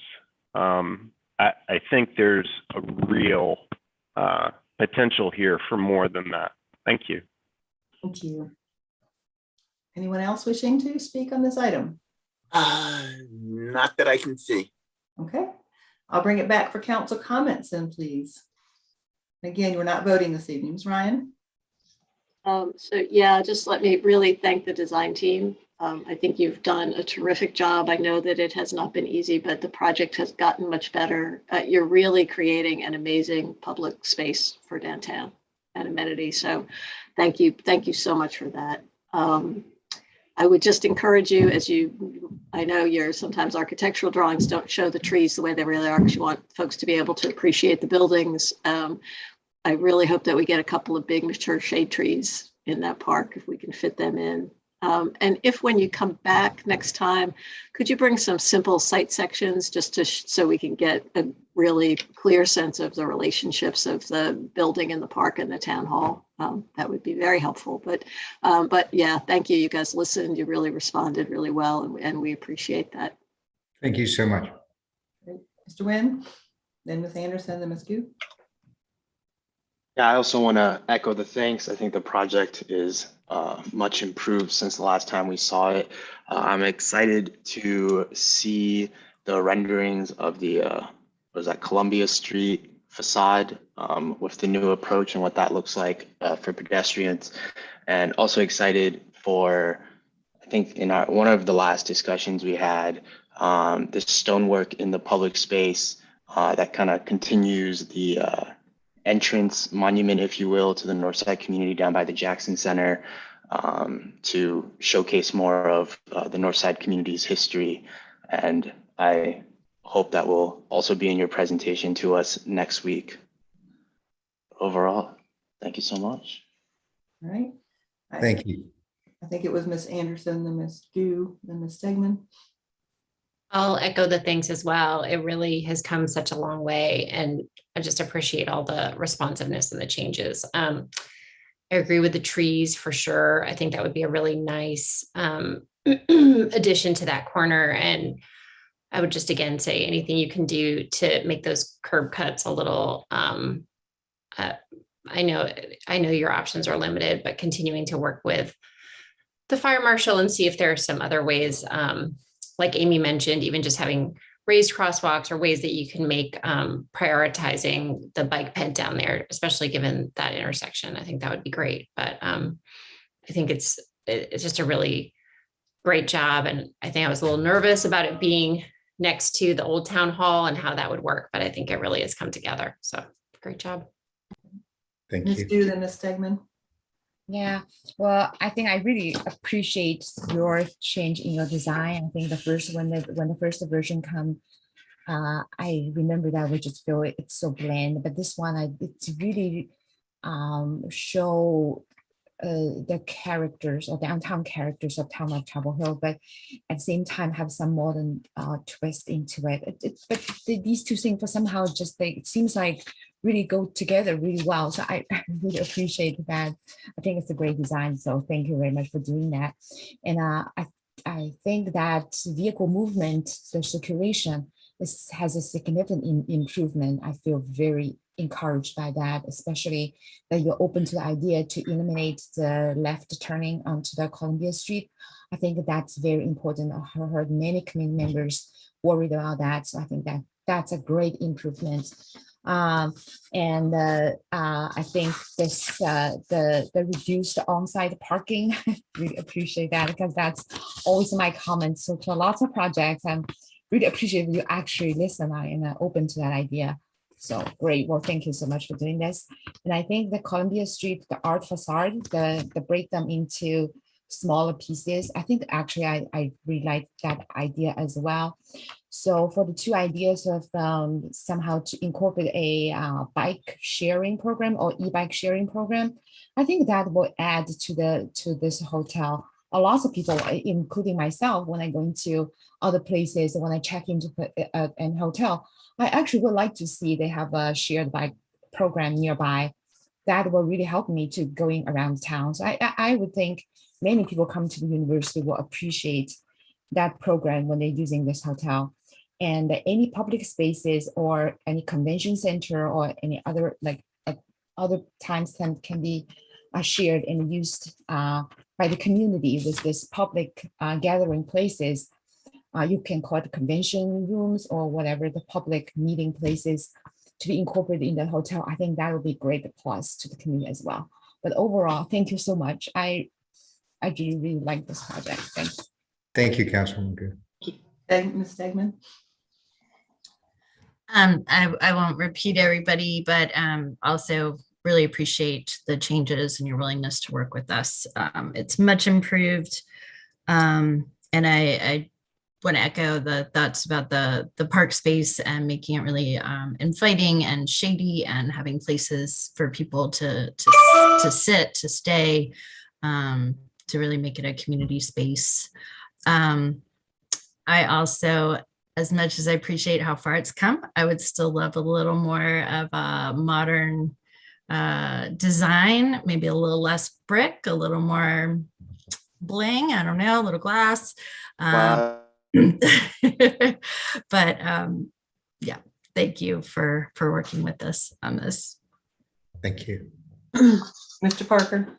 Yeah, I think it's much better. You really, made it into an urban environment. And I think, now that we made the park more substantial, I hope we can think about ways of really activating it, seeing if there's places, and this is again, perhaps an opportunity for the hotel itself for food carts, or people can buy lunch, or, but really make it into a place. I think, sometimes we over design these things and they become set pieces that people look at rather than a place that invites them in and they want to hang. So I hope we'll really, think carefully about how we, develop the park further to make it, really useful for everybody, whether they're a guest or not. But again, thanks for all the hard work. And I know making those kinds of changes in the time frame in which you had to make them couldn't have been a whole lot of fun, but thank you. Thank you. Okay, well, I'll just wrap us up here. I'll say thank you too. You were willing to listen and rethink and redesign. And I know that did take a lot of effort and time and energy and resources to do that. I do have one more ask. I don't know how you work with our staff, but we need a water line to that park of some sort so that we can water the trees or the plants. And you might want to run it to our town hall so that we're paying the water bill, not you. But I just think it's imperative for those trees to grow and for us to have a sustainable plantings or whatever there. And even when we have food trucks and dogs who need water, things like that, there's some kind of water line that runs into that park or to the edge of it, on the edge of the hotel or something, just a spigot of some sort. That would be wonderful. So thank you. And we'll look forward to seeing you back here next week on Wednesday. Thank you, everybody. Thank you. Thank you. Thanks for have a good night. Thanks for adding to tonight. All right, folks, we down to our last item, which is a concept plan review of Stannett's Place, 2516 Homestead Road. And who do we have with us? Corey. Hello. Good evening, Mayor and members of council. My name is Corey Lyles with the Planning Department. Our item is a concept plan for Stannett's Place, and I'll do a staff introduction before the applicant presents. You can note the location of this site on the aerial map here with the yellow dot. It's near the intersection of Weaver Dairy Road and Homestead Road. And the site falls in between the Vineyard Square neighborhood and Homestead Park.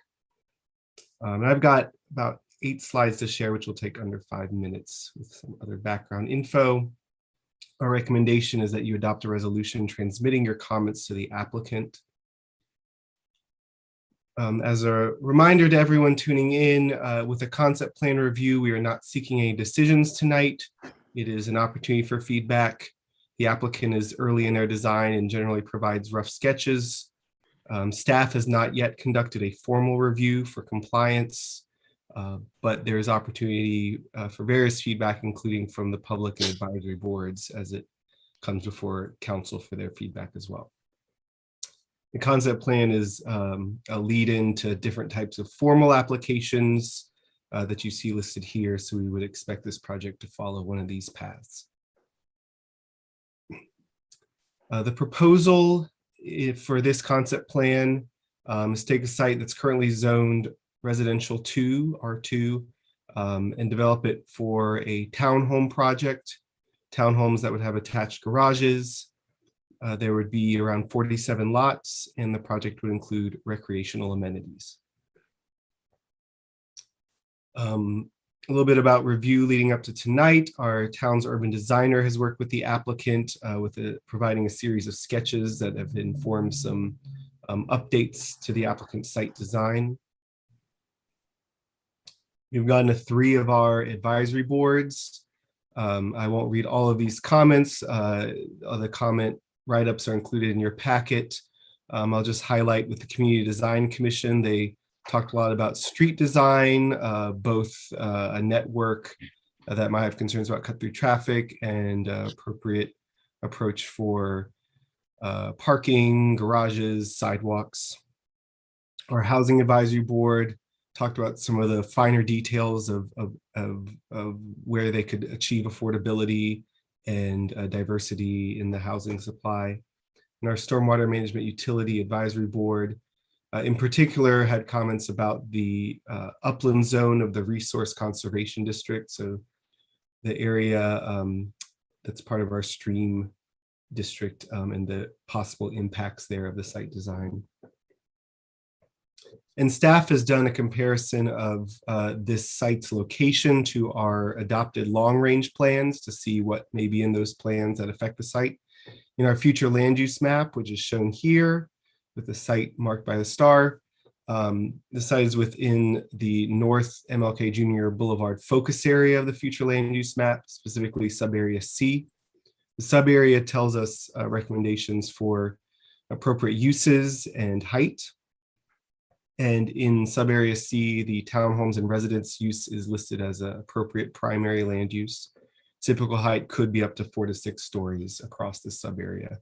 The dotted line here is a feature included on the future land use map called proposed connection. It's very illustrative, the level of the future land use map. And we see it as an opportunity to get into conversations about what is appropriate for connectivity, both with the alignment of any new roads or the nature of connections that might be bicycle, pedestrian, and or vehicular. Other adopted plans did not show any features directly impacting this site. That's the information I have to share as introduction, and next I will turn things over to the applicant. Thank you. Hey, can I go ahead and share my screen? This is Joe Covens. Yes. Okay.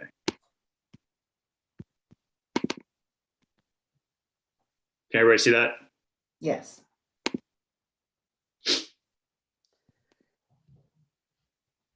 Thank you very much. Joe, I appreciate that. Thank you for reviewing our Stannis Place concept plan, Mayor Heminger and Town Council. Appreciate you all being here tonight. I'm using a new microphone. Can everybody hear me okay? We can hear you fine. Okay, good enough. Corey went through a lot of the location material. As you can see in the aerial photo, our proposed Stannis Place is located just north of Homestead Road, just east of Weaver Dairy Extension Road, and immediately adjacent to Homestead Park. It actually, the property line adjoins the parking lot for the Aquatic Center and the skate park.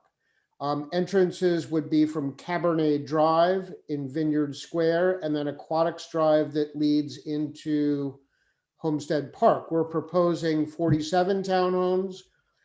It's basically an 8-acre site. The gross land area is 8.9, but we're really looking at a net land area of about 8.1 acres. Next slide, Joe.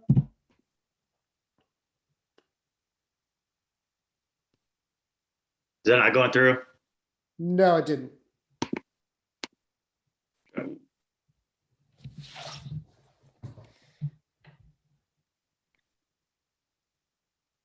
Anything there?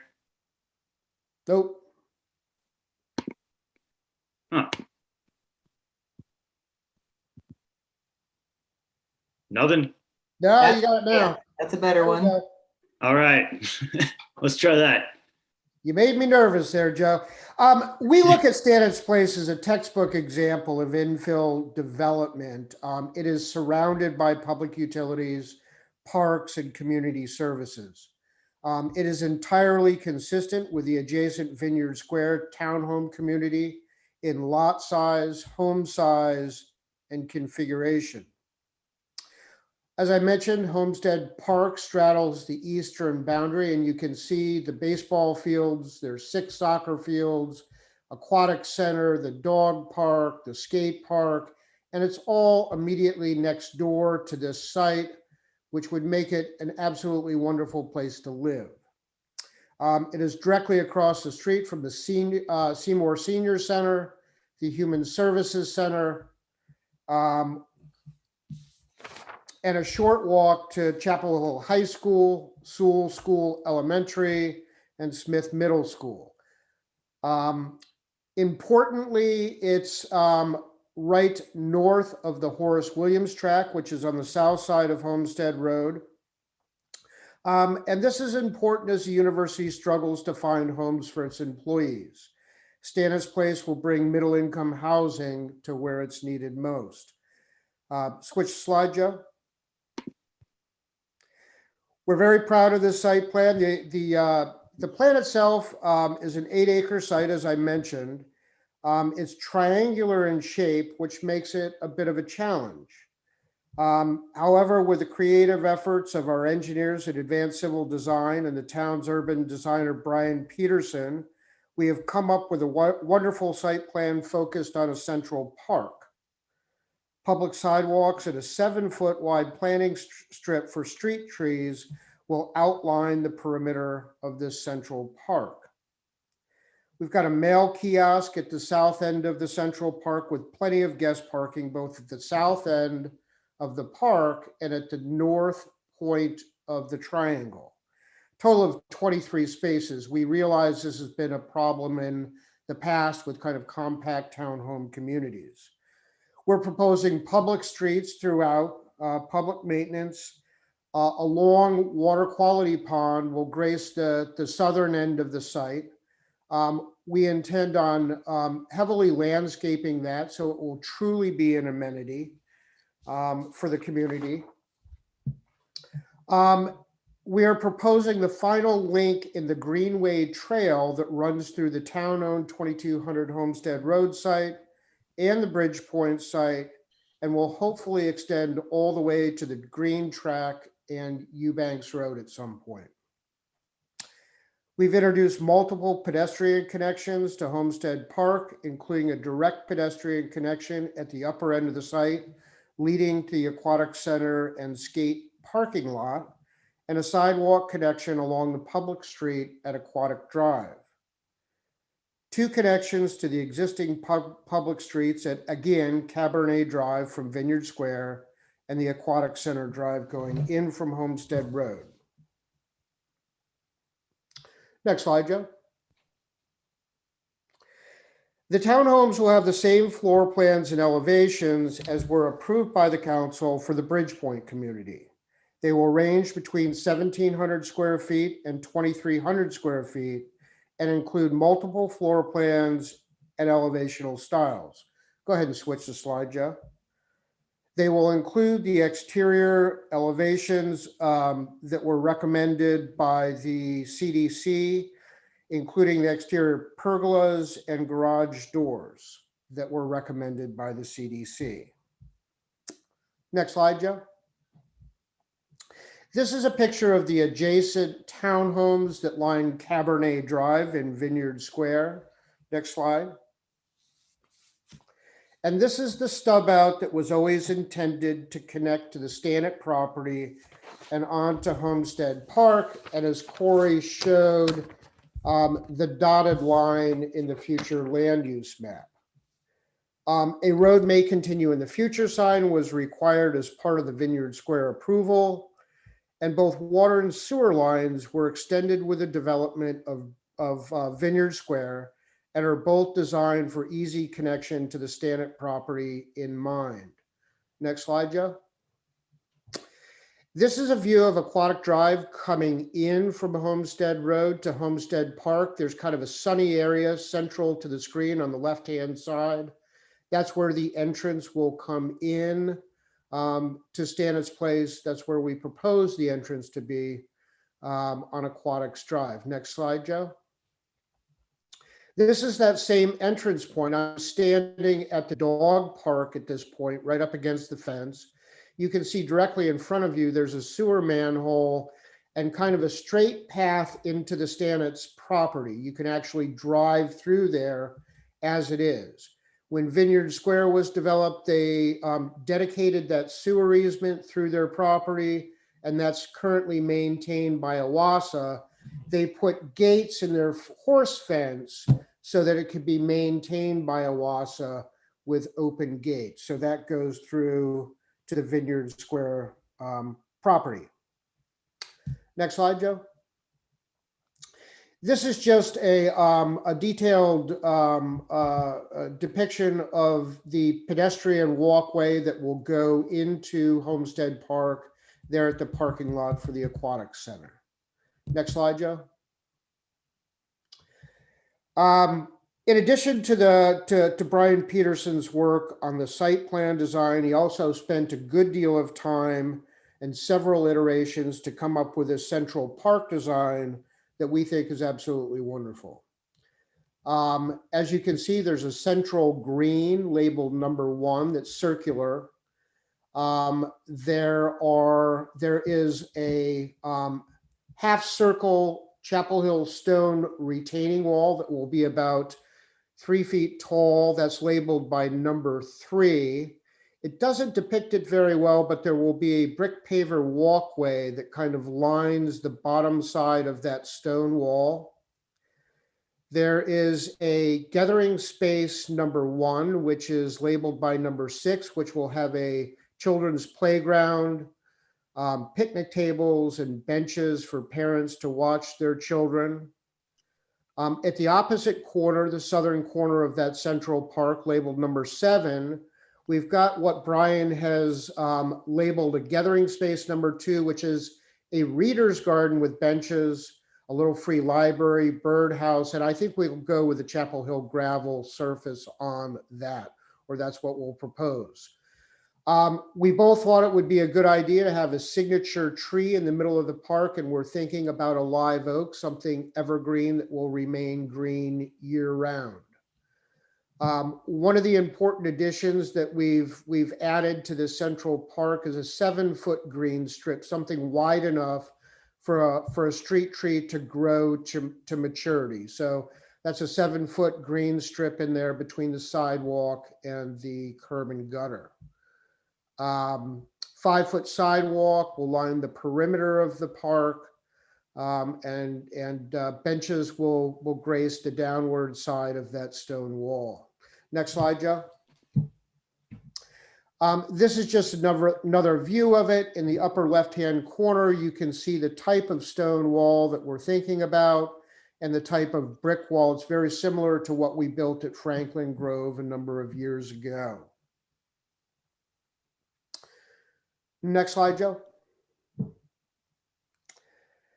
As I mentioned earlier, our proposal is to extend the Greenway link across the property. You can see that the Greenway Trail section with a star on it. This is actually page 30 from the approved Greenway plan.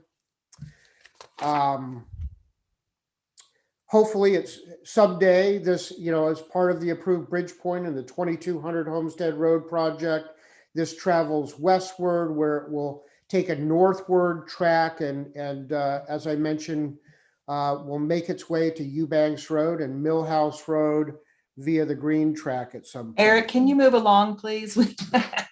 Yeah, I'll be under 14 minutes total, Pam. Thank you very much. Next slide, Joe. This just shows the trail as it leads through both of those sites and on to its final connection at the Homestead Park. Next slide. This slide shows all of the sidewalk connections that are immediately adjacent. As I mentioned, the sidewalk will go directly to to Martin Luther King Boulevard, to the BRT stops that we look forward to in the future. And the sidewalk will extend all the way to all 3 public schools without leaving the sidewalk. Next slide, Joe. Here we show what the anticipated BRT stops are along Martin Luther King that will be walkable for the site, as well as in blue, the blue stars, the existing bus stops that are close to the site. Next slide. The affordable housing plan that we're proposing is identical to that we proposed for Bridgepoint. We're offering 4 affordable homes dispersed evenly within the community. 2 of the homes will be available to those earning 80% of the median income or less. 2 of them available to those earning 65% of the median income or less. The homes will all be 3-bedroom homes, and the homes will be constructed from a market rate floor plan that will have approximately 1,700 square feet of heated living space. Each affordable home will have a 2-car garage, just like the market rate models, and each affordable home will be conveyed to the Community Home Trust for perpetual affordability. Next slide. The floor plan of those units, an open, modern floor plan on the first floor, master bedroom, 2 bedrooms up with a loft that can be used as an office. Next slide, Joe. As you all know, the price of housing in Chapel Hill has gone up dramatically over the last decade. Listing prices are averaging close to $700,000. The target price at Stanette's Place will be $350,000, so half of what the average list price is currently. Next slide. Providing middle-income homes for families is difficult. As the recent housing report pointed out, very little has been provided in the last decade. You all know this. It's less than 17 homes per year. Next slide, Joe. We look at this as a complementary project to the Bridgepoint community. It will provide in total 100 middle-income homes. And we look for your support. And I'm here to answer any questions that you may have. Thank you very much. Thank you. Clarifying questions from council before we hear from the public. Can I have full screen back, please? Ms. Ryan, then Mr. Parker. Yeah, just a clarification. You said that you were going to be matching the streetscapes at Bridgepoint, and that includes, I know by the end of that project, we had more green space between the driveways and some trees in the yards. Is that your intent here as well? That's correct. Thank you. So we're going to take all the comments from the CDC and incorporate them in the elevations here. Thank you.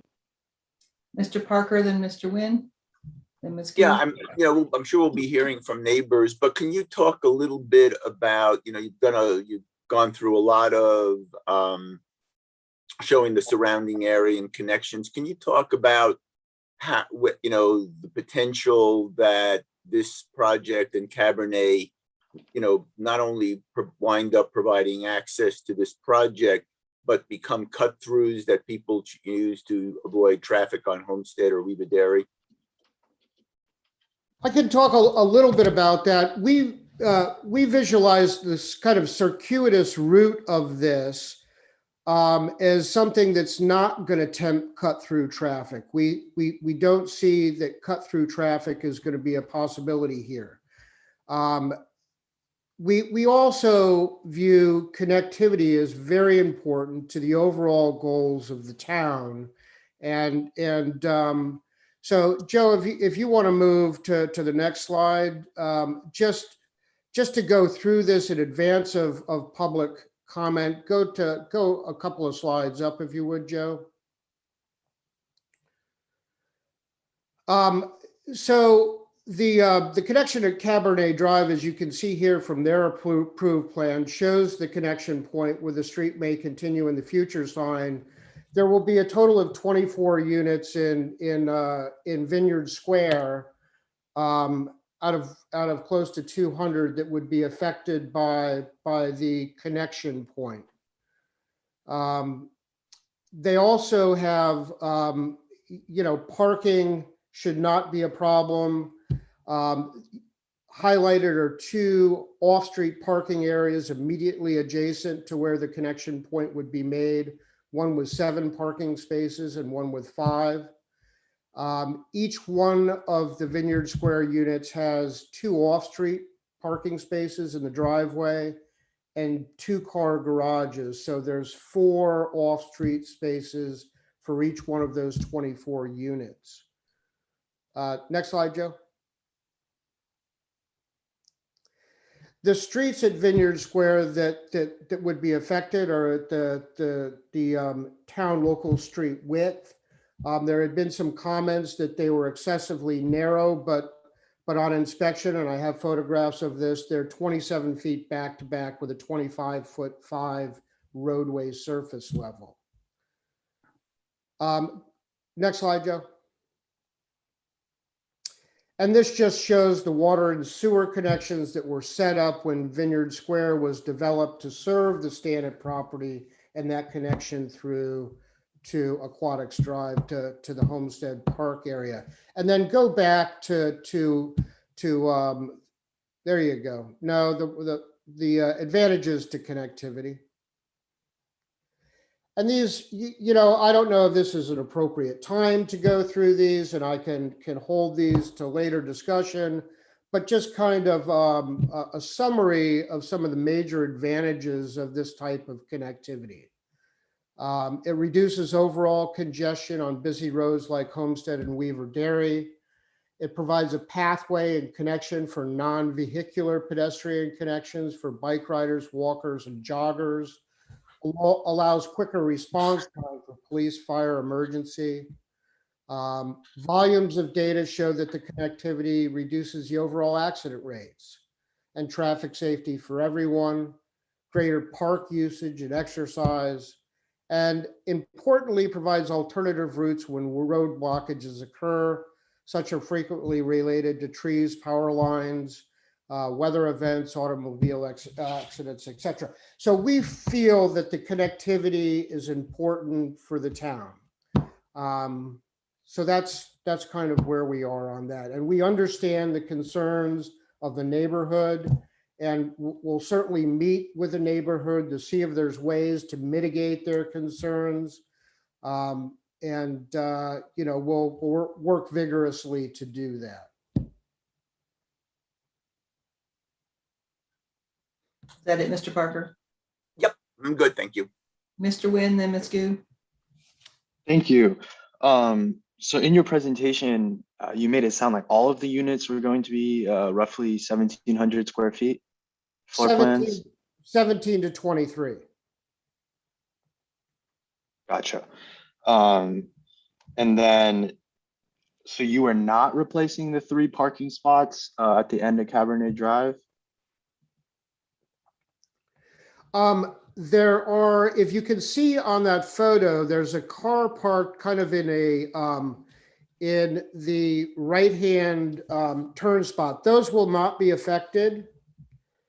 And there were not intentionally to be parking spots at the stub out, if that's what you're referring to as the 3 parking spots. Yes. So the 3 spots at the stub out, you're saying those 3 spots are not being replaced? Well, we're adding 23 off-street parking spots, but they wouldn't be replaced at that location.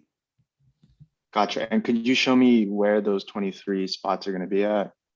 Absolutely. They're on the south side of the Central Park where Joe's moving the hand across, and at the north tip of the triangle. There you go. Gotcha. And then the 2 last questions. One was, what is the distance, that buffer distance between the backside of the, I guess that's the left side of the triangle, and the current homes in Vineyard Square? Cameron Rice, are you on with us tonight? That would be. I am. I'm here. Hold on a second. I'm pulling that up.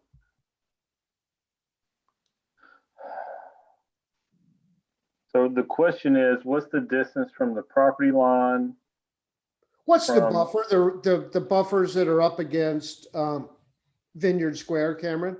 Yeah, that should be, I know, hold on, pulling up the plan.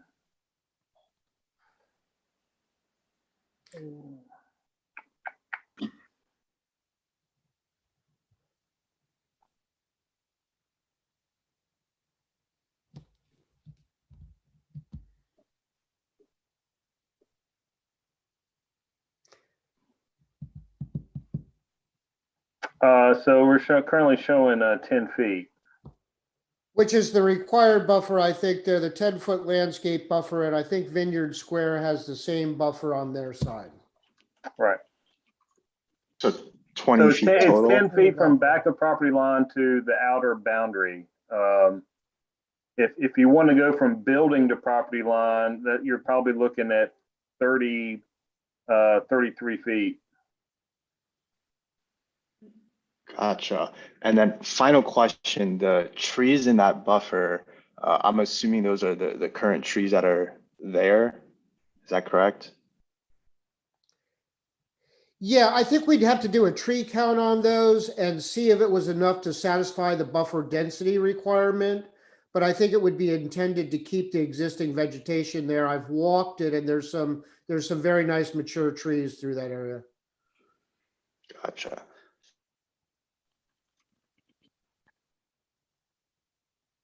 Okay, Ms. Gu and Ms. Anderson. Yeah. So you mentioned this the width of this Cabinet Street drive. Have you counted the spaces that's taken over by the parked cars?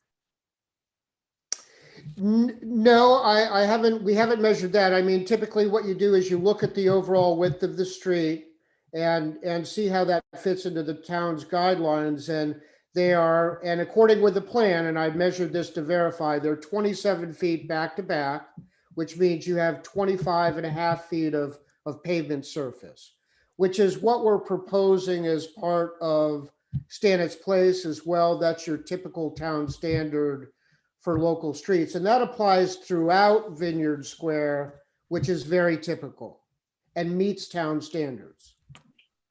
So you're saying that 23 feet, if there are cars parked on both sides of the streets, then what the width is going to be? I couldn't tell you. It would depend on the width of the car. But to be quite honest with you, I don't think parking is allowed on both sides of streets that are 25.5 foot wide. And as I said, the residents at Vineyard Square have 2 spots in each and every one of the garages and 2 spots minimum outside of each one of those garages. Yeah, but I walked that area several times. Every time I saw their cars parked on both sides of the street. But anyway, okay. So is there any like traffic analysis, or have we got any evaluation from our fire department about the safety, or whether or not that they can pass through that street if their cars parked on both sides of the street? We have talked with the fire department, and the fire marshal is very much in favor of the connectivity, and does believe that this is the way to go. Yes, that we have spoken with the fire department. Okay, so for a street like this, have we done any like traffic analysis, or is that something? Typically, we don't do that kind of thing until we submit a formal application. We do have some history of that because we did a joint traffic study with Bridgepoint in the 2200 Homestead Road project, and Weaver Dairy Extension with the traffic upgrades that we're doing to the light is in a very good position as far as traffic rating, going off of that study that was done with Bridgepoint. So you're saying that it has not been done at this concept plan stage, but it's planned in the future that it will be done. Is that? Absolutely. Having a traffic study is something that's required by all plans and is governed by by Kumar Nepali. Okay, good. So you talk about this, the price point. Did you say that the price point is that 300,000? Yeah, they're looking at between, I think, 320 and 350 is the the projected price point there. So that's your market rate That's correct. Okay, great, thanks. You're welcome. Okay, Ms. Anderson and Ms. Stegman. Yeah, you said that you were going to integrate all of the suggestions from the CDC. Did I hear that right? All of the suggestions that were made from an elevational standpoint with Bridgepoint. Oh, okay. So, what about the garages being in the back and sidewalks on both sides? Yeah, we've looked at this. We've had our engineering team look at the rear entrance garages, and Brian Peterson actually did an exercise to look at that as well. And with a site in this shape and this size, it would knock out probably 30 to 40% of the homes and not make it a financially feasible endeavor. Okay. My other just quick question was, I saw the playground, and I was wondering how far you are from the Homestead Park playground. You know, we're not very far. And so the intent there would be for smaller children and kind of more of a community gathering spot. Certainly there's facilities close by. And I'm not sure I'm not sure from a recreational standpoint, whether that's a necessary component. I think that we'll have, plenty of recreation points for the Greenway Trail and that kind of thing. But I think it's more of a community gathering area. Okay, with thanks. picnic tables and benches and so on and so forth. Okay. Ms. Stegman. I wasn't raising my hand. I think I was saying. Sorry. Okay. All right. I'm going to save mine for comments, but we have members of the public who've been waiting to speak, so we would like to hear from you. Mr. Parker will call you in 2 at a time. We had some people pre-register, but if you didn't, that's still okay. You can raise your hand and we will call you in. And again, we ask you to try to stay within the 3-minute limit. We appreciate it. And we were reading all the emails, just so you know. Thank you. And can we go back to full screen view, please? And we have, I don't know, Melissa Stannett, followed by Emily and Joe Tsai.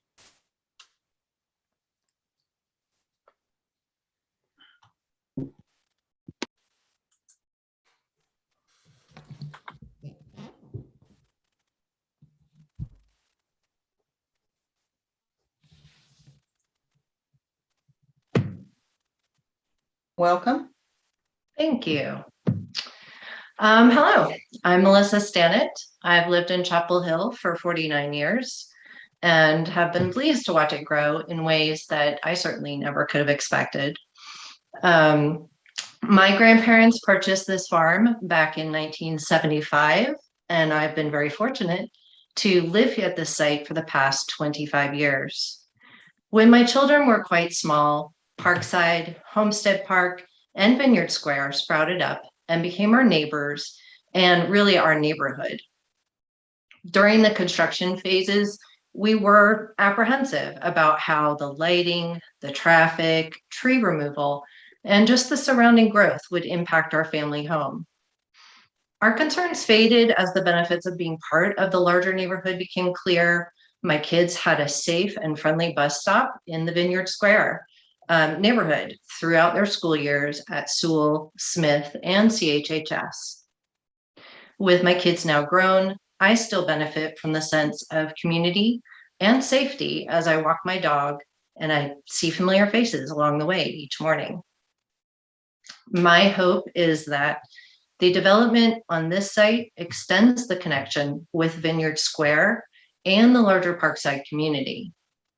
My parents have been approached with multiple offers over the years, and one of the reasons that they selected this partnership is the plan includes townhomes that are sized consistently with this neighborhood and are priced reasonably for Chapel Hill, instead of oversized luxury units when there really is such a need for this type of family home in our town. I hope that we can move forward with something that meets the needs of this community, and I trust that feedback will only improve the current plans. In the years to come, I hope that the families who choose to live here get the same enjoyment from being part of this neighborhood and the larger Chapel Hill community. This really is, it's a great location to live for families at all stages of life. Thank you for your time. Thank you. Okay, we have Emily and Joe Tsai, followed by Carl Schuler. Welcome. Hi. So we are residents of Vineyard Square, and we were one of the people that sent letters, so we won't go over that again. But I did want to respond to some of the comments that Eric Chuck had indicated as response to some of our concerns. And so towards the beginning of the presentation or the questions, Eric had said that the cut through would not encourage cut through traffic for the park.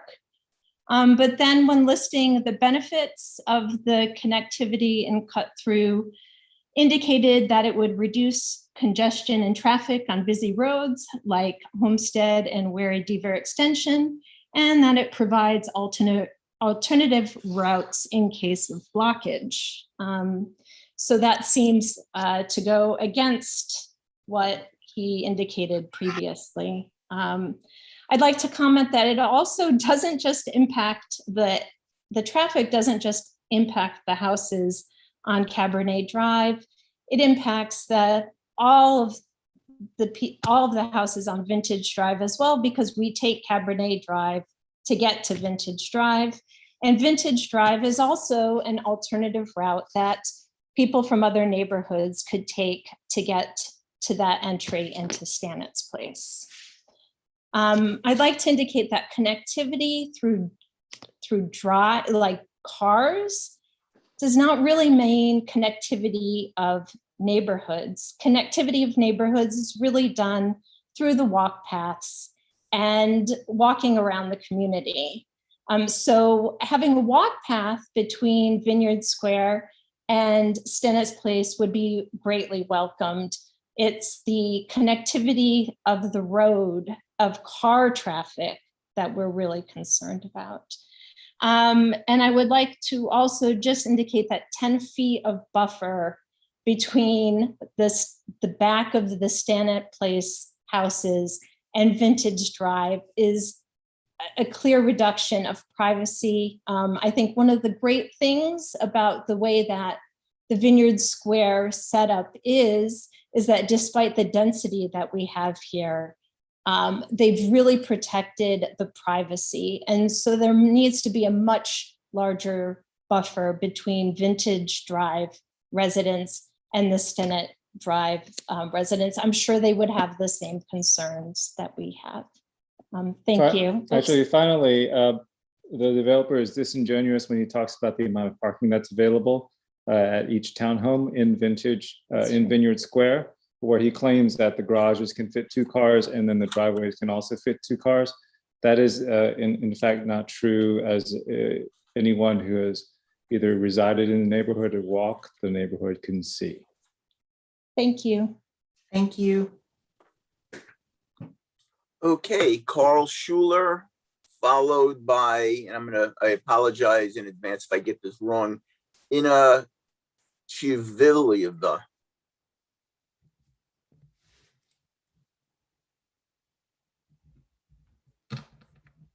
Carl, can you unmute yourself?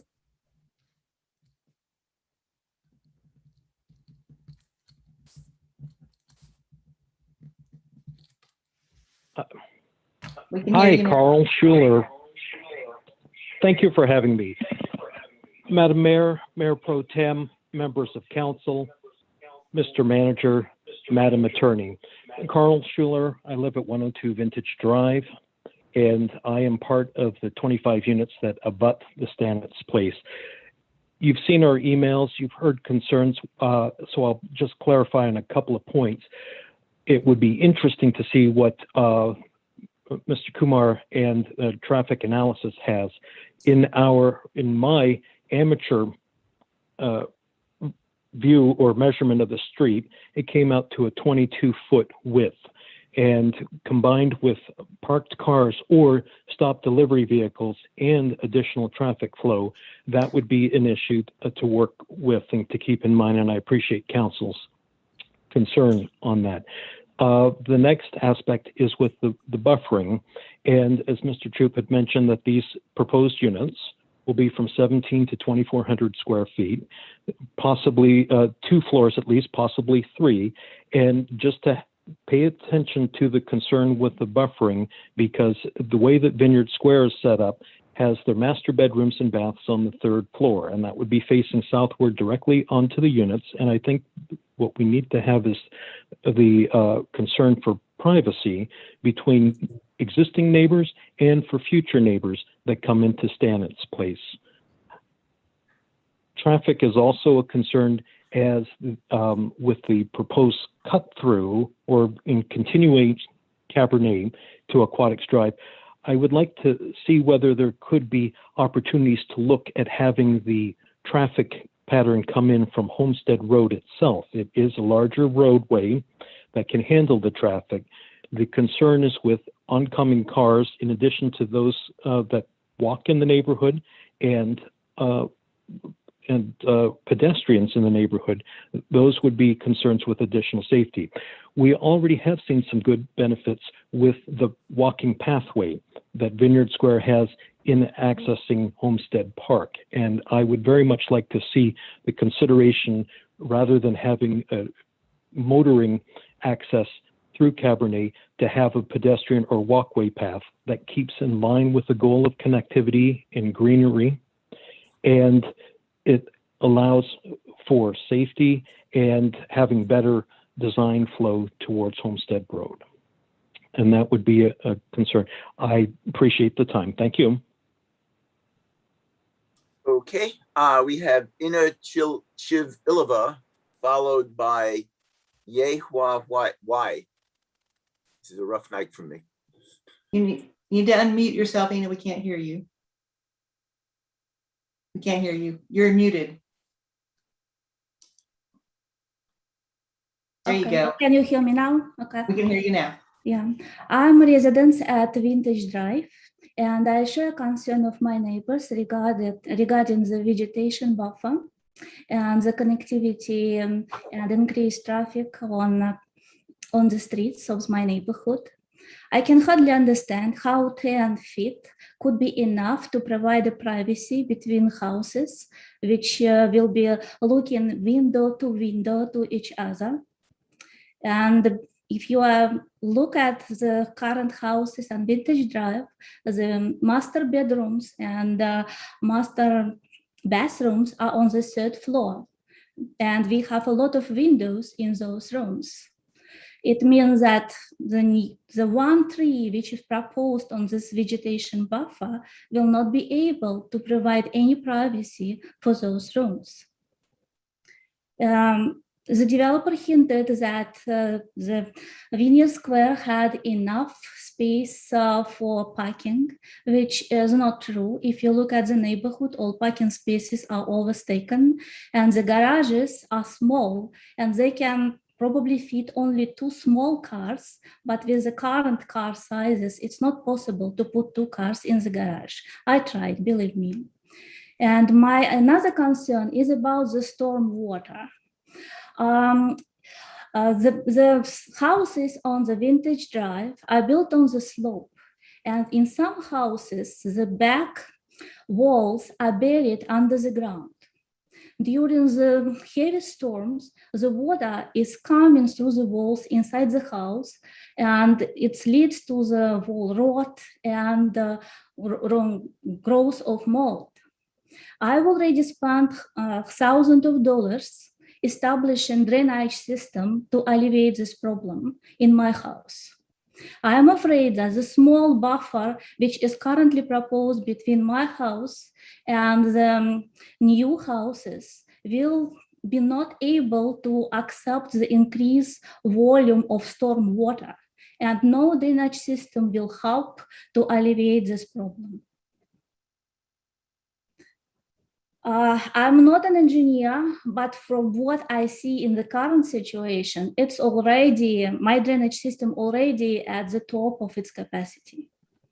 And I'm afraid that the new development with such a small buffer will lead to further damage of my house. So that is my main concern and objection to this development as it is proposed right now. Thank you for your attention. Thank you. Okay, we have Ye Huawei followed by Li Zhang. Okay, thank you, Mayor and Council. Yeah, so I mostly agree with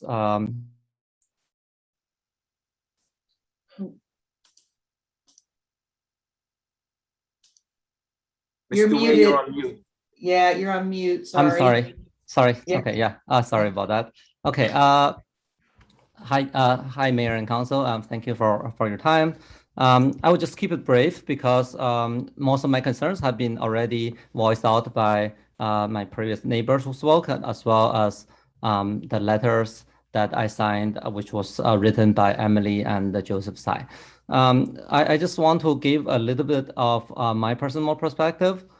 So my family moved to Vineyard Square about 2.5 to 3 years ago, and we really enjoy this neighborhood because the big number of young families like us with young children in the neighborhood. So we very much are excited about the potential development at Stannis Place, which could bring in also young families for us to meet and know. However, the access points through carbonate among all of us considered, especially given, I think one thing that really needs to be consideration is the number of young children in the neighborhood. And I don't know whether this can be taken into account into the traffic analysis, but that's, I think, something that you should be consider because young children, as you know, like to run around, and sometimes they are not very good at staying on the single sidewalk we have on Cabernet Drive. Another thing I find a little bit puzzling is the number of things that Mr. Eric Chapp have said that just contrary to the truth. For example, he mentioned about the road being 25 feet wide in terms of pavement, but we measured it ourselves multiple times and it's 22 feet. Another thing he mentioned was that he's thinking about the price range of the townhome is $320,000 to $350,000. However, because the townhomes in our neighborhood are similar sizes, I think we have a good reference point. The most recent sale in our neighborhood, this house was sold for $418,000. So I don't know if this 350, given that he's planning to build the townhouse of size of 170 to 200, 1,700 to 2,300 feet townhomes, it will fit in the price range that he is proposing. That is all from me. Thank you. Thank you. Okay, we have Li Zhang followed by Patrick Orsis. Hi, Mayor and Council. This is Lei. I'm a resident on Carbonate Drive and a mother of 3-year-old. I just want to point out, and emphasize that the children's safety are at risk here. So as anyone who had, raised a 3-year-old or have interacted with a 3-year-old, you would know how unpredictable they are. And many of my neighbors have already seen me, like when the cars are coming, I'm holding my son in my arms tightly because I'm afraid that he will run into the street and the drivers may not see him because there are cars parking in both sides of the road that they may block the side of the driver. So I'm definitely not alone here. So just on Carbonate Drive and Vintage Drive, these two streets, there are almost 20 to 30 households with kids that are through school age or younger. And with the new extension of Carbonate Drive to Standard Place, definitely it's going to increase the traffic from the new residents and cutting through. And that this will increase, pose a great danger to the children here. And And lastly, I just want to share my perspective. To any of the new development, the safety of the children should be one of the top considerations. That's it. Thank you. Thank you. Okay, Patrick Orses, followed by Ming Feng. How you doing? Good. Thank you. Welcome. Hey, how you doing? I'm sorry, it's too late, and I know it's going over and over the same topics, but basically, everybody that is spoke before us already, mentioned everything that I have on my paper here. Basically, the parking space is for 2-car garage, which is not. It's only probably if you have a big car, you cannot put 2. So basically, you need to find a place to park the other car. If you have 2, there's families, so everybody's going to have at least 2 cars. So that second car, you need to park somewhere else. He already mentioned that he's taking the 3-part garage, the 3-part spaces, in the borough side, which is, it's going to be a problem because those 3, they need to find a place to park. So basically, where? It's going to be in the new development. They're already designed for the new development. They're going to park right there in the Homestead Park. So that's a problem, right? Besides, the Homestead Park is already crowded. I don't know if Eric came and visited, the weekends, but it's crowded. You don't have a place to park. So plus more cars, so you're gonna be parking, I don't know where. And besides, I don't know if nobody mentioned about the park is already small. We don't have we have 1 basketball court. I don't know if you guys you planning to expand that park or what we're gonna do, but we don't have any more places to play, and that's one of my concerns. The more families we put in small places, the more people need to do something, and we don't have the room. That would be the problem. Plus Sonoma development, right behind Sonoma, they already start building it last week. So we're gonna have I don't know how many houses they're already in build. I think it's a couple more. So plus this project, we're gonna have a lot of traffic. And besides, I do work for AT&T, okay, and I do have a big truck. And I tried so many times to pass by and I'm parking, right beside my house, and I can't. If someone parked right across the street, well, you can. The reality is only a 22 feet long, a wide street, which we need to be concerned for the fire trucks. That's all. Thank you for your time. Thank you. Okay, and the next is Ming Feng, followed by Robert Beasley.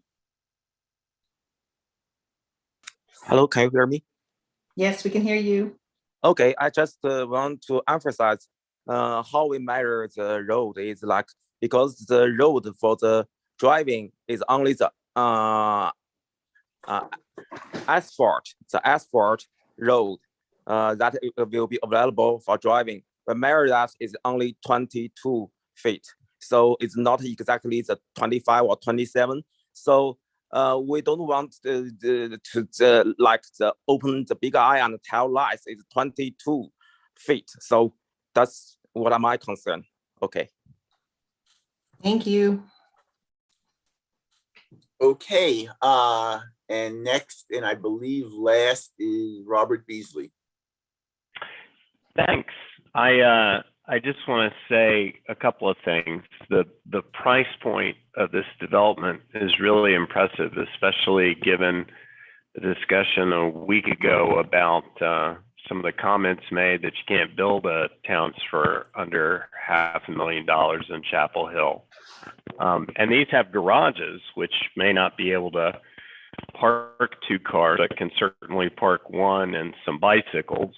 And I'm certainly sympathetic to some of the concerns that many of the neighbors have raised about traffic and safety and pedestrian safety in particular. having faced similar concerns with the J Street development that's being proposed.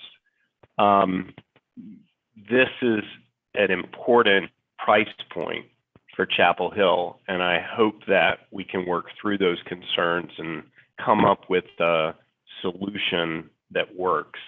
I'm hopeful. Thank you.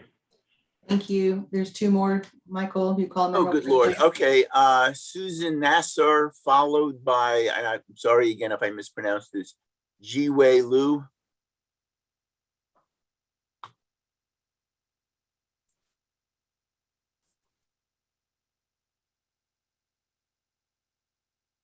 Okay.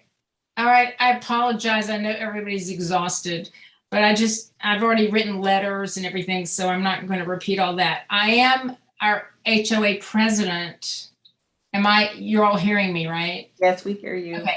I am only mentioning that because it's been suggested to me by several people in court, including Corey, that I should mention that. But I would be doing this even if I were not. Because I love my neighborhood and I love my neighbors. I want to say that this is a great opportunity for you all, the town, to put current residents over developers' needs. Believe me, I'm a consultant or a retired consultant, business. All my clients were in business, right? I have nothing against business, and I also worked for developers, but we need, and their job is to make money, okay? But they come in and they make their money and they leave, and whatever they do is here forever. And I just want to emphasize that. And we have a wonderful neighborhood, and you've heard all about that in the letters and all, and we would like to preserve it. Secondly, I'm not sure why Mr. Chubb is talking about our parking. It seems to me that's really none of his business, but I will, now that he brings it up, I will say that we already, with our driveways, don't have room for more than one car because we have our sidewalks all go in from the driveway. And so when getting approval for Bridgepoint, they made the driveways even more narrow. Were already more narrow than ours because the Community Design Commission, when they thought they had any say at the point, asked them to put more greenery between the houses. You cannot put more than one car in a driveway because you have to access your house, your front door. But again, I'm not sure why that's any of his business about our parking. Fortunately, we are allowed to park on our roads. As you may know, as you may have forgotten, I don't know, the fire department does not allow any of the new neighborhoods to have on-street parking, which means I don't know how these people can even invite anybody to dinner. You have one, I just can't even imagine living in Bridgepoint where there's no on-street parking, but that's another issue. But it's just that a lot of the things that have been said are misleading, and all we want, it's not our problem if people in this new neighborhood don't have anywhere to park. Our issue is just to please not allow them to destroy our community for their neighborhood. And that's all. And thank you. Sorry, it's late. Thank you very much. Thank you. Okay. And again, I apologize, Ji-Wei Liu. Thank you. Yeah. Oh, can you hear me? We can hear you. Welcome. Yep. Thank you, Mayor and Council. I know it's really getting so late, and I'm one of the neighbors that is really concerned about the traffic safety because I'm a father of a 2-year-old. And without just repeating the information, I want to use this as a chance to show what a 2-car garage really look like and what the street really look like at this point. So allow me to switch my camera. My home is at 118 Cabernet Drive, and it's supposed to be a 2-car garage. But as you can see, it can fit a Honda CR-V like this, and you cannot squeeze one more car. So for other car we have to put it on outside here. And when this car is parked here, we have to move this car to get the CR-V out. And the street, I hope you can see, is filled with on-street parking on both sides, and really the road is not really 27 feet. We have done measurements here from pavement to pavement. It is only 22 feet. So that make me a little bit concerned, because to us, we have really raised our voice in the first meeting, and since then, and also we invited the mayor and many council members to visit us, but apparently the developer didn't really hear our concern well. We are not just concerned about kind of small issues, but really the lives of the people living here. And also I see that when Eric was answering question from council member Mr. Parker, some of the facts are actually contradicting to what Eric listed here.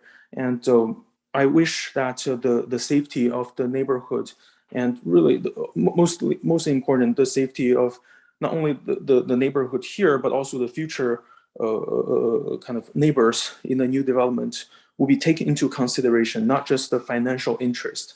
That is all my concern. Thank you so much. Thank you. I'm going to bring it back to council now. We're going to ask you to be quick and expedient in your comments as we move through to transmit these comments, because we do have a very short closed session after this. I saw Mr. Nguyen, then Ms. Stegman, then Ms. Ryan. Thank you to all my neighbors that came out to speak. I also live on Cabernet and agree with their sentiments around the parking. You definitely can't fit 4 cars in the driveway and the garage. And the 3 spots at the end of Cabernet are always filled. So seeing those replaced would be great. I would encourage you to explore making that only bike and ped, and having the aquatic drive be the ingress egress. And then the affordable housing component, I definitely need to see more than 4 units. I think that was the proposed from you. And I am really excited to see the 350,000 price point. I am very skeptical that y'all can hit that, and would love to see a little more information on that. But overall, thank you so much. All right, Ms. Stegman, then Ms. Ryan. Yeah, so first, I am normally a fan of connectivity, but I think there are too many problems here that have been well described, but the road is too narrow, it's steep, there's driveways come back to back to back. I don't think it makes sense as a cut through, and agree with Mr. Nguyen's proposal. I think the buffers need to be larger between the 2 neighborhoods. I know the bedrooms are on the back, and just a little more space there I think would be much appreciated. I also am skeptical of the price point, and I would really like you to think about ways to provide some units at that price point for real. I think you could look at some smaller units, some stacked townhouses. I think you could have a few more units and get a mix of affordability, and some that are more in the price range probably of what Vineyard Square is. But I'd really like you to find a way to have some lower priced units as well. The inclusionary zoning ordinance applies here, and so it needs to be followed. And I think sidewalks, greenways, bike paths, all those good things. And that's it. Thanks. Okay, Ms. Ryan, then Ms. Anderson. Okay, the townhouse use is great. I love your 350,000 price point, if that could really happen. I don't see how that's happening for a 2,300 square foot townhome. So I would love to see if you do even like 1,200 to 1,700 or whatever, just, you know, at a smaller size and with that lower price point. I personally would be, if you can deliver that, I would be happy to have a smaller affordable component, since you'd be adding so much kind of middle housing to the mix. So I would be okay with just the 4 units that you're proposing if you can come in at that lower price point for the rest of the development. RCD issues, I agree with the stormwater board. I'd really like you to get that stormwater facility out of there. I know it happened at Bridgepoint. I still regret that that happened. So I hope you can find a way to do that. The parking issue, I agree, you don't have 4 spaces per unit and something's got to happen. You just need people have folks over for dinner, or they have a grandmother come over to stay or whatever, but we need to figure that issue out. A comment on your tree. Live oaks are lovely, but they don't really survive very well here. Check with your arborist. They're more of a coastal species. I looked on the map. Some of the Vineyard Square properties have 30-foot buffers. I think that, between the 2 streets there, I think you need to get a little more generous with the buffers that you've got now. Thank you. Ms. Anderson, Ms. Gu, Mr. Parker. Yeah, I agree with everything that's been said. I would love to see more of a mix, and I do like the price point that you are that you're projecting. I do think smaller units, a different type of mix would be great. And I think all the CDC's comments are good. I do think the buffer needs to be larger, and it doesn't sound like the connectivity works as proposed with Cabernet. I do feel like you're right next to, you couldn't be closer to the park. So I would really, along with all those trails that you're providing and other good stuff right now, I would just use the park as much as you can, and maybe think of a different use for, the playground area, or, maybe that's a place you can pick up units. I don't know. I just think there needs to be a better flow with the park, and just use the park since it's right there. And don't take up space with things that people can walk right there to use. So I think that could be used better, but I love the townhome idea. And I think this could be really great. I just think having some better buffer between you and eliminating that connectivity. But I really like a lot of what you're doing. So I don't want you to be discouraged, but I just think we have, I think there are some things that are fixable, and definitely a better mix of units and prices would be great. But I think in terms of a concept, if some of those things could be fixed, I think you can go in a really good place. Ms. Gu, then Mr. Parker. Yeah, well, I think I agree with many of my council colleagues' comments. I think the biggest concern, as people already mentioned, is the safety and the traffic. It's not realistic to build to use the connectivity for this Cabinet Drive. It's just too narrow. I have walked there, visited there multiple times. I just cannot imagine that this road can be used for a pass through for another community. I just not safe. I think we need to figure out some way. Like the neighbor just mentioned, that we can build the connectivities for bike walk connectivities, but for cars, for that community, not only that community, and also for the people to visiting the Homestead Park or Aquatic Center, that's just not safe. I think that's the most important concerns that I have. And the buffers, if you can, I think 30, I don't know, especially if you're going to cut down most of the trees, if you're going at the beginning of the project, they're all like baby, small, young trees, that 30, I don't know, 10, 20, 30 feet buffer is not enough, just not safe. So I think these are the 2 most important concerns that I have. Like Jess just mentioned, the park, it's so close, really just a steps away. I don't think that, I think if you do not have parks in general, I always support have parks and amenities in the development. For this one, I really don't think that you need to do that. So these are my concerns. Mr. Parker. Yeah, I don't want to belabor things. I think everybody, my colleagues have covered pretty much everything. I just want to particularly express my skepticism about your price point. I have a decent idea what it costs to build things these days. You ain't getting 1,700 square feet for $350,000, particularly when you figure in land and all the other stuff. And particularly when you won't be delivering the product for at least 2 to 3 years.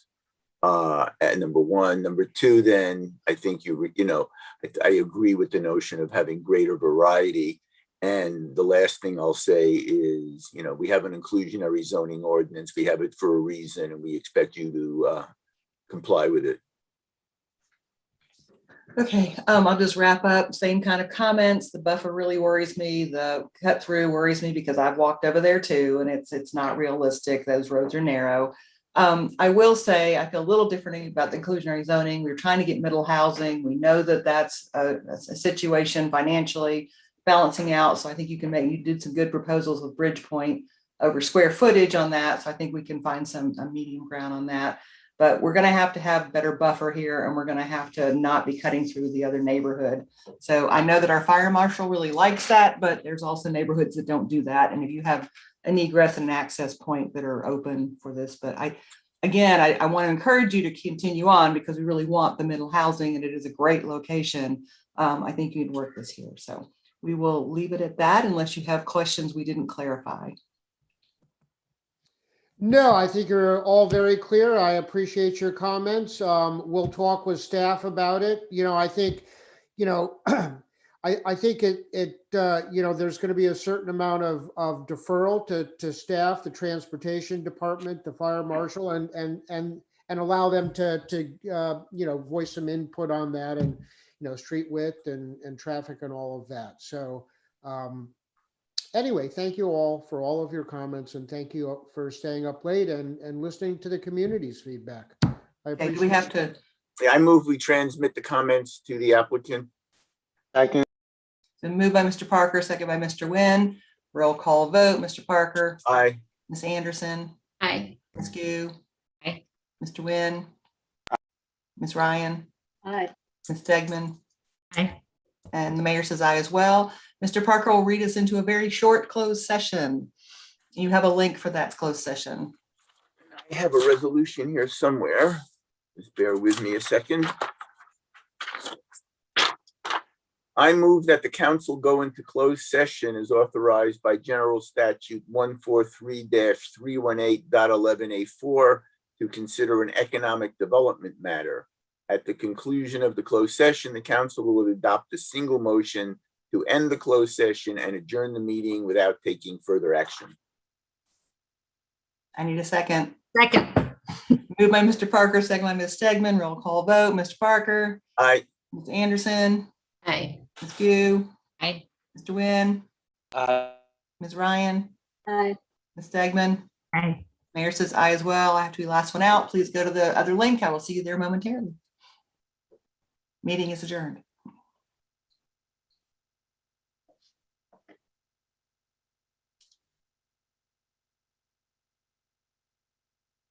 Can I go? Thank you. Like the haircut. It's cute.